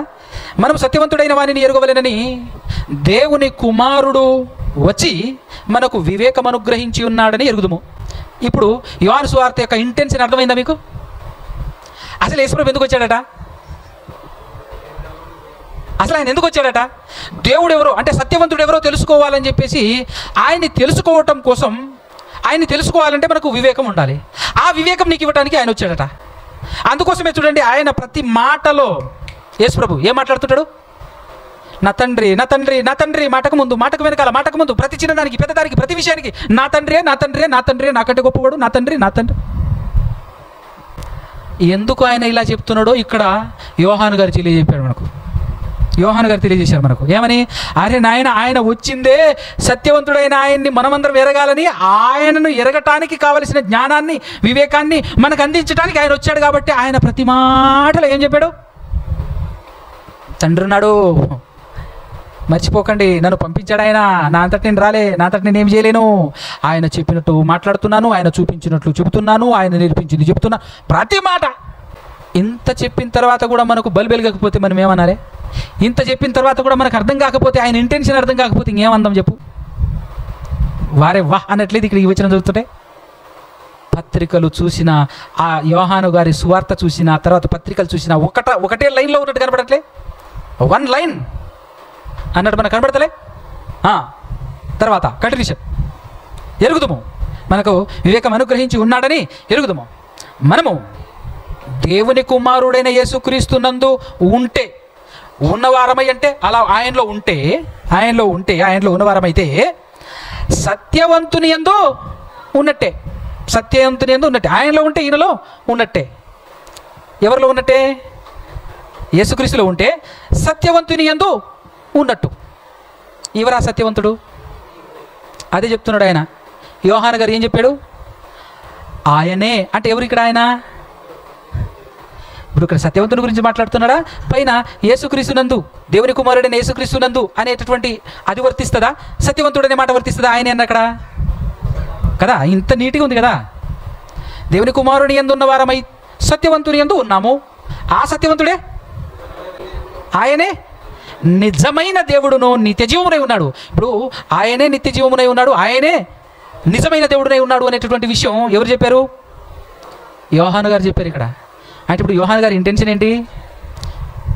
గ్రాప్ అవ్వాలా వద్దా? యోహాను గారి ఇంటెన్షన్ ఏంటి? ఆయన పొర్రపాటున కూడా యేసును దేవుడు అని చెప్పలేదు, రాయలేదు, ప్రకటించలేదు అనే విషయం బల్లా గుద్ది కాదు, బల్లా బద్దలయ్యే విధంగా చెప్తున్నాడు. ఆయన ఎక్కకపోతే ఎట్లా చెప్పు? ఇంత చెప్పిన ఆయన యోహాను సువార్త 1:1 యేసు కూడా దేవుడే అనే విధంగా ఎందుకు రాస్తాడు చెప్పు? ఆయన ఇంటెన్షన్ అలా ఉంటే ఆయన ఎందుకు రాస్తాడు చెప్పు? ఆయన ఉద్దేశం ఎంత అద్భుతంగా అర్థమవుతుంది ఇక్కడ కదా. ఆయన అలా రాయలే. ఈ మధ్య ఒక కొత్త ఫెసిలిటీ వచ్చింది మనకు, చూసారా? కొత్త ఫెసిలిటీస్ అండి. AI ఏంటది? AI అంటే అర్థం ఏంటి? ఆర్టిఫిషియల్. దాని ద్వారా మనం దాన్ని ఏమడిగినా సమాధానం చెప్పే విధంగా దాన్ని అడగటానికి కొన్ని యాప్లు వచ్చినాయి. ChatGPT, గ్రోక్ ఇలాంటివి కొన్ని వచ్చాయి కదా. అసలు యోహాను సువార్త 1:1 రాయబడినటువంటి పదం యేసుక్రీస్తు గురించి దేవుడై ఉండేను అనే ఆ దగ్గర అక్కడ గ్రీకులో ఉన్నటువంటి పదం థియోస్ అని ఉంటుందండి. ముందు ఎటువంటి ఆల్ఫాబెట్ ఉండదు. మీరు కావాలంటే చూసుకోండి, నా దగ్గర అయితే బైబిల్ హబ్ అని ఒకటి ఉంటుంది. అందులో వర్డ్ టు వర్డ్ ట్రాన్స్లేషన్ ఉంటుంది. Greek to English word to word translation ఉంటుంది. సో అక్కడ పైన దేవుని గురించి మాట్లాడేటప్పుడు టోన్ థియోస్ అని ఉంటుంది. అంటే టోన్ అనేది ఆర్టికల్, అది ఆర్టికల్ అంటే THED అని ఉంటుంది ఇంగ్లీష్లో. అయితే డిఫరెన్స్ బిట్వీన్ థియోస్ అండ్ థియోన్, థియోస్ అండ్ థియోన్ అని చెప్పి చాట్ జీబీటీకి నేను అడిగినప్పుడు అద్భుతమైన ఎక్స్ప్లెనేషన్ ఇచ్చింది. అది చదివి వినిపించి ప్రార్థన చేసేస్తా. ఓకే, కావాలంటే మీకు వాట్సాప్లో స్క్రీన్ షాట్ తీసింది మీకు పంపిస్తా. ఓకే, ద గ్రీక్ వర్డ్ థియోస్కి ముందు ఓ అని పైన చిన్న సున్నా ఉంటుంది, చుక్క ఉంటుంది పైన. అది గ్రీకులో ఆర్టికల్ అన్నమాట. అది ఓ థియోస్, ఇంగ్లీష్లోకి వస్తే హెచ్ఓ అని థియోస్ అని పెడతాడు, అంటే అది ఆర్టికల్ ఉన్నట్టు. థియోన్కి ముందు కూడా టోన్ అనేది ఉందనుకో, థియోన్కి ముందు. మీకు అర్థమవుతుందా? నిజమైన దేవుడు, రియల్గా దేవుడు అనే ఆయన గురించి మాట్లాడేటప్పుడు, ఆయన గురించి ఈ పద ప్రయోగాలు జరిగేటప్పుడు థియోస్ అని వాడొచ్చు, థియోన్ అని వాడొచ్చు. నిజమైన దేవుని గురించి ఇది వాడేటప్పుడు థియోస్ వాడిన ఆర్టికల్ ఉంటుంది, థియోన్ అని వాడిన ఆర్టికల్ ఉంటుంది. దాన్ని బట్టే మనకు అర్థం కావాలి. ది అనే ఆర్టికల్ డెఫినెట్ ఆర్టికల్ అంటారు దాన్ని. డెఫినెట్ అనే మీనింగ్ అర్థమే, ఆ మాటకు అర్థం ఏంటి? ఖచ్చితం. డెఫినెట్ ఆర్టికల్ అంటారు దాన్ని. అర్థమవుతుందా? ఇది అదే పదం, థియోస్ అనే అదే పదం దయ్యాలకు కూడా వాడబడింది బైబిల్లో. ఇతర అన్య దేవతలు అని మాట్లాడతారా, వాటి గురించి కూడా వాడబడింది అదే పదం. సో మనం గ్రహించాల్సిన విషయం ఏంటంటే, అక్షరాలను బట్టి సత్యాసత్యాలను పసిగట్టే జ్ఞానం కాదు మనకు కావాల్సింది, సారాంశం కావాలి. దాంతోపాటు డిఫరెన్స్ ఏదో ఒక రీతిలో మనకు ఇవ్వబడుతూ ఉంటుంది. అదేంటి అని అంటే, ఈ డెఫినెట్ ఆర్టికల్ ది అనేది ఉందనుకోండి, లేదా టోన్ అని కానీ ఇంకొక హో అనేటటువంటి కానీ గ్రీకులో ఉందనుకో, ఒక పదానికి ముందు ఎస్ దేవుని గురించి అని అర్థం, దేవుడు అనే మీనింగ్ పర్ఫెక్ట్ మీనింగ్ అని అర్థం. లేదా అది లేకుండా థియోస్ అనే మాట రాయబడింది అంటే అర్థం ఏంటో తెలుసా? దాని అర్థం ఏంటంటే, ఒకటి దేవుడుగా చెప్పబడుతుంది లోకంలో అనే మీనింగ్తోనైనా చెప్పొచ్చు, లేదంటే దేవుని యొక్క తత్వం కలిగినటువంటిది అనైనా చెప్పొచ్చు. ఆ ఉద్దేశంతో ఆ పదప్రయోగం జరుగుతుంది అంతే తప్ప డెఫినెట్ గాడ్ అని కాదు. ఇక్కడ 2-3 స్క్రీన్ షాట్లు ఉన్నాయి. It can mean God when referring to the one true God గురించి చెప్పేటప్పుడు ఏంటి? ది గాడ్ అని ఉంటుంది. ఏ గాడ్ ఇండెఫినెట్ ఆర్టికల్ మీనింగ్లోకి వస్తే ఇంగ్లీష్లో ఏ గాడ్ అని ఉందనుకోండి. ఏ గాడ్ అని అంటే when referring to A falls God depending on context and article. దేని మీద డిపెండ్ అయి ఉంటుంది? సందర్భం, సారాంశం ప్లస్ ఆర్టికల్. వాటిని బేస్ చేసుకొని మనం నిర్ధారణ చేయాలి అదేంటిది అనేది. అర్థమవుతుందా? సో ఆ విధంగా మనం చూస్తే, తర్వాత హో థియోస్ అనే మాటకు అర్థం ది గాడ్. టోన్ థియోన్ అనే దానికి కూడా ది గాడ్ అనేటటువంటి మాట.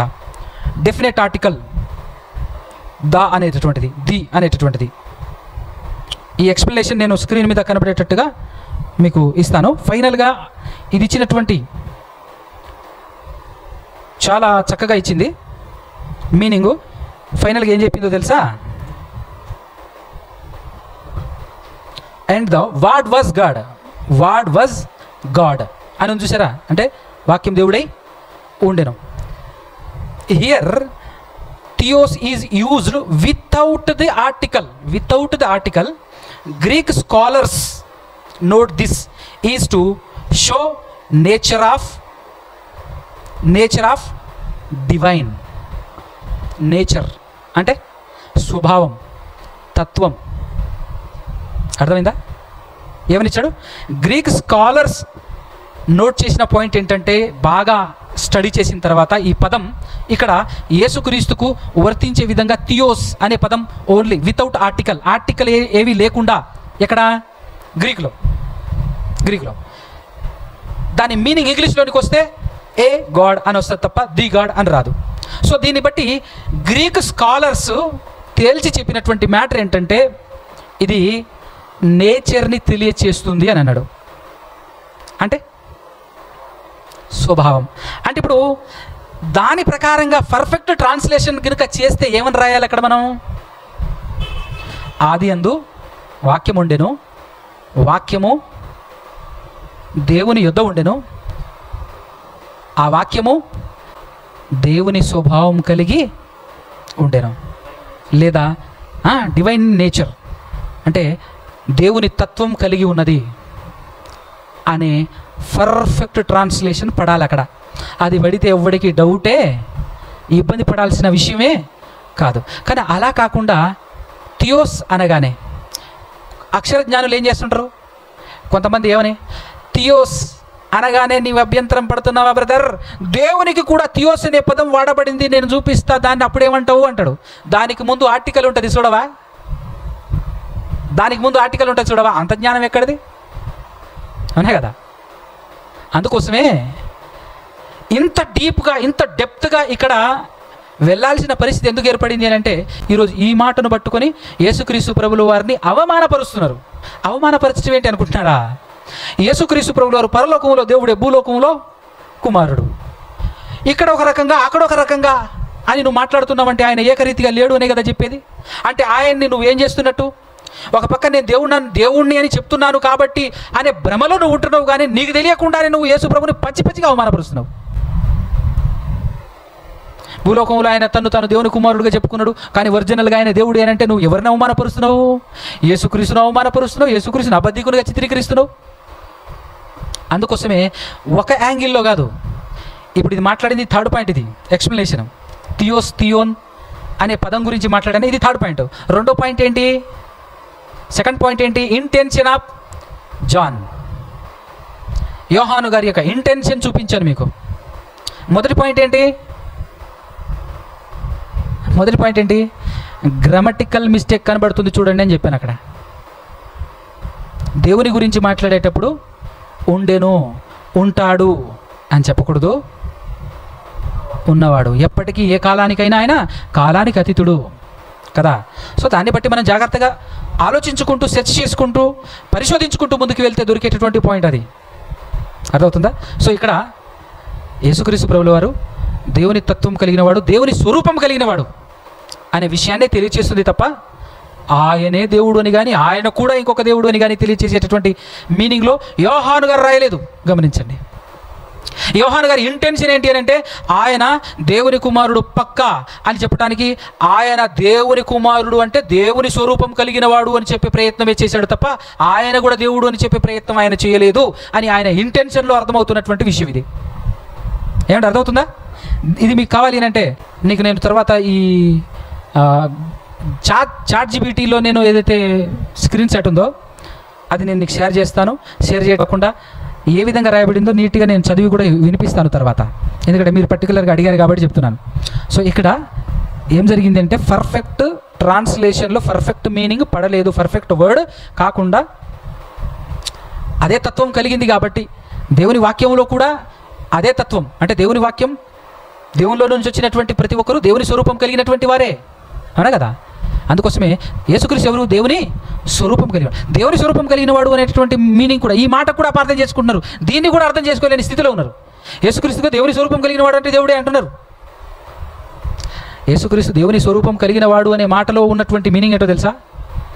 నేను దేవుని వలన పుట్టినవాడను, దేవుని వలన ఉనికిలో ఉన్నటువంటి వాడను, దేవుని వలన సమస్తం కునికి పుచ్చుకున్నవాడను అనే విషయం చెప్తున్నాడు అక్కడ. తండ్రి కుమారుడు ఇద్దరు ఉంటారండి. చిన్న ఎగ్జాంపుల్, నాన్న నీకు మొత్తం నా పోలికలే వచ్చాయని కొడుకు నాన్నతో అంటే ఎట్టుంటుంది? అనొచ్చునా?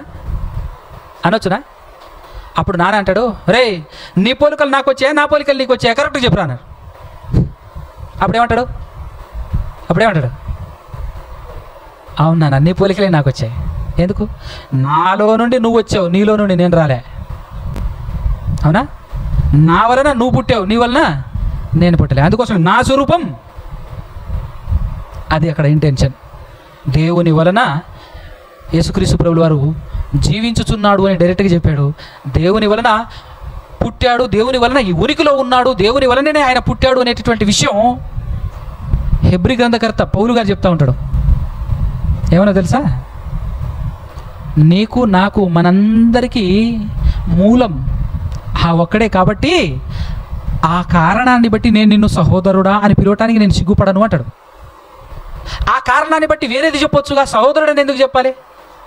ఎందుకంటే ఆయనే నీకు నాకు మూలం, అంటే నిన్ను పుట్టించినవాడు ఆయనే, నన్ను పుట్టించినవాడు ఆయనే, కాబట్టి నేను నిన్ను ఏమంటున్నాను అని పిలుస్తున్నాను, అలా పిలవటానికి నేను సిగ్గుపడను అని చెప్పేసి హెబ్రీ గ్రంథకర్త 2వ అధ్యాయం 11వ వచనంలో చెప్తా ఉంటాడు.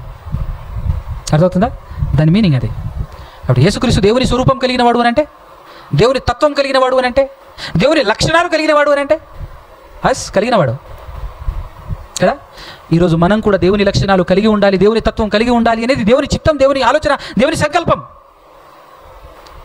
క్రీస్తులో దేవుని స్వరూపం ఉంది, నీలో క్రీస్తు స్వరూపం కావాలి అని అడుగుతున్నాడు. మనలో క్రీస్తు స్వరూపం ఏర్పడాలి అని అడుగుతున్నాడు. అదవుతుందా? మనలో క్రీస్తు స్వరూపం ఏర్పడినంత మాత్రాన మనం ఎప్పటికీ క్రీస్తుతో సమానులం కాలేము. క్రీస్తులో దేవుని స్వరూపం ఉన్నంత మాత్రాన క్రీస్తు ఎప్పటికీ దేవునితో సమానుడు కాలేడు. సమానముగా ఒకే లోకంలో ఉండొచ్చు, సమానుడుగా మాత్రం కాలేదు. మనం కూడా ఆయన సింహాసనం అందే పోయి కూర్చుంటామంట ఆయనతో సమానముగా. ఆయనతో సమానముగా కూర్చున్నప్పటికీ సమానులం కాదు. అదే వర్డ్ ఉంటుంది ఫిలిప్పీ పత్రికలో, సమానముగా ఉండుట అంటాడు. సమానముగా ఉండటం వేరు, సమానుడుగా ఉండటం వేరు. ఒక్క చిన్న పదమే మారుస్తుంది అని చెప్పేసి ఇందాక అన్న కూడా చెప్పాడు. దురాలోచనకి దూరాలోచనకి ఎంత తేడా ఉంటుంది? పెద్ద తేడా ఏమైనా ఉందా? జస్ట్ ఒక పొల్లు దూకు దీర్ఘం ఇస్తే మీనింగ్ మారిపోతుంది. ఒక అక్షరం, ఒక పొల్లు, ఒక దీర్ఘానికే ఇంత మీనింగ్ ఉంటే మరి మనం ఎంత ఆలోచించాలి? కాబట్టి ప్రియులరా, వాస్తవాన్ని గమనించండి, గ్రహించండి. యోహాను 1:1 అదొక్కటే చూసి ఆల్రెడీ వారు ఫైనలైజేషన్ చేసి మరీ ఇచ్చినటువంటి ఆజ్ఞలను కూడా తిప్పికొట్టే ప్రయత్నం చేయకండి. అది భయంకరమైన పాపం, అవునా కదా? అలా రాసినటువంటి ఆయనే ఆజ్ఞలు ఈ విధంగా ఖచ్చితంగా యేసు దేవుని కుమారుడు అని నమ్మువాడు తప్ప ఇంకెవడు కూడా ఈ లోకాన్ని జయించలేడు అని ఆయన చెప్పాడు అంటే ఆయన ఇంటెన్షన్ ఇక్కడ దేవుడు అని మాత్రం ఆయన రాయలేదు అనే విషయం మనకు అర్థం కావాలి. కనుక ఈరోజు నేను ఇంటెన్షన్తో సహా వివరించాను. మీకు కావాలి అని అనుకుంటే యథార్థమైన హృదయంతో నేను చెప్పింది, లోకంలో చెప్పేది రెండు మనసులో ఉంచుకోకుండా కంప్లీట్గా తీసేసేసి న్యూట్రల్గా ఉండి బైబిల్ చదువు. నీకు అర్థం కాకపోతే నన్ను అడుగు. న్యూట్రల్గా ఉండి బైబిల్ చదువు. చదివిన దాంట్లో నీతి నిజాయితీగా పరిశుద్ధంగా దేవుని కొరకు బ్రతకాలి అని ప్రయత్నం చెయ్యి. నీకు ఈ బోధ ఖచ్చితంగా అర్థమవుతుంది. ఈ బోధ దేవునిదే అని నీకు అర్థమవుతుంది. అర్థం అవ్వకపోతే నన్ను అడుగు. ఎందుకనంటే నా అనుభవంలో నేను చూశాను చాలామందిని. కొంతమంది నేను చెప్పింది విని ఆలోచించి అర్థం చేసుకొని వచ్చిన వారు ఉన్నారు. ఇంకొంతమంది సొంతంగా బైబిల్ చదువుకుంటే నాకైతే యేసుప్రభు దేవుని కుమారుడనే అర్థమవుతున్నారు. ఈ లోకంలో ఏంటి వీళ్ళు దేవుడు అంటున్నారు, నాలా బోధించేటోడు ఎవడైనా ఉన్నాడా ఈ లోకంలో అని సొంతంగా చదివి అర్థం చేసుకొని నాలా బోధించేటోడు ఎవడైనా ఉన్నాడా అని వెతికినప్పుడు నేను దొరికితే నా దగ్గరికి వచ్చినటువంటి వాళ్ళు ఉన్నారు. అర్థమవుతుందా? అలాంటి వాళ్ళు కూడా ఉన్నారు మన దగ్గర వచ్చినటువంటి వాళ్ళలో. కాబట్టి అందుకోసమే నేను రిక్వెస్ట్ చేస్తుంటాను ప్రతి మెసేజ్లో, ప్లీజ్ ఎవరో ఒకరిని ఉద్దేశించో ఎవరో చెప్పిన దాన్ని హృదయంలో పెట్టుకొనో బైబిల్ చదవకండి. కానీ ఓన్గా బైబిల్ చదవండి, చదవండి, చదవండి. దేవుడే నీకు ఖచ్చితంగా చెప్తాడు, తెలియజేస్తాడు. నువ్వు బైబిల్ చదువు, బైబిల్ చదువు, బైబిల్ చదువు, బైబిల్ చదువు, మరలా చదువు. దేవుడిని అడుగు, దేవుడు ఇస్తాడు అని చెప్పేసి ఎందుకు చెప్తున్నానంటే అందుకోసమే. కాబట్టి ప్రియులారా, లంచ్ తర్వాత నెక్స్ట్ సెషన్ మనం ఆరంభించుకుందాం. చిన్న ప్రార్థన చేసుకుందాం. పరిశుద్ధుడా, పరమాత్ముడా, పరమందు ఆశీనుడా, సకల ఆశీర్వాదాలకు కారణపోతాడా తండ్రి, ఇదిగునైనా ఇప్పటివరకు మీరు మా ద్వారా మాట్లాడినందుకు స్తోత్రాలు తండ్రి. స్వరం నాది కావచ్చు, కానీ మాటలు మీవే. మీరు మా ద్వారా మాట్లాడిన విధానాన్ని బట్టి స్తుతిస్తూ మిమ్మల్ని గురించి, మీరు ఈ లోకానికి పంపించిన మీ కుమారుడి గురించి తెలుసుకోకపోతే లాభము లేదు, తెలుసుకుంటేనే నిత్య జీవం. ఏ విధంగా తెలుసుకోవాలి, ఏ విధంగా నమ్మాలి, ఏ విధంగా ఒప్పుకోవాలి, ఎవరిని ఏ విధంగా ఒప్పుకోవాలి అనేటటువంటి విషయాలు కూడా మీరు మాకు చాలా చక్కగా అద్భుతంగా వ్రాయించి వచ్చారు తండ్రి. కానీ సాతానుడు, వాని పరిచారకులు వచ్చి విశ్వాసులందరినీ కన్ఫ్యూజ్ చేస్తూ, విశ్వాసులందరినీ మరి ఇబ్బంది పెడుతూ, అక్కడేదో ఉంది ఇక్కడేదో ఉంది అని అక్షరాలను చూపిస్తూ దారి మళ్లించి నిత్య నరకాగ్ని గుండానికి నడిపిస్తున్నటువంటి వారి యొక్క మనోనేత్రాలు వెలిగించాలి అని, అలాంటి వారి చేతిలో మోసపోతున్నటువంటి వారిని కొందరినైనా అగ్నిలో నుండి లాగినట్టు లాగి రక్షించాలని చేస్తున్నటువంటి మా ప్రయత్నాన్ని తండ్రి దీవించి ముందుకు నడిపించమని ప్రార్థిస్తూ, మీ ప్రియ కుమారుడు మా ప్రభులో ఒక రక్షకుడు యేసు ప్రభు పరిశుద్ధ పవిత్ర నామం ద్వారా ఈ ప్రార్థన అడిగి పొందుకొని ఉంటున్నాము తండ్రి. ఆమేన్. అందరికీ వందనాలు.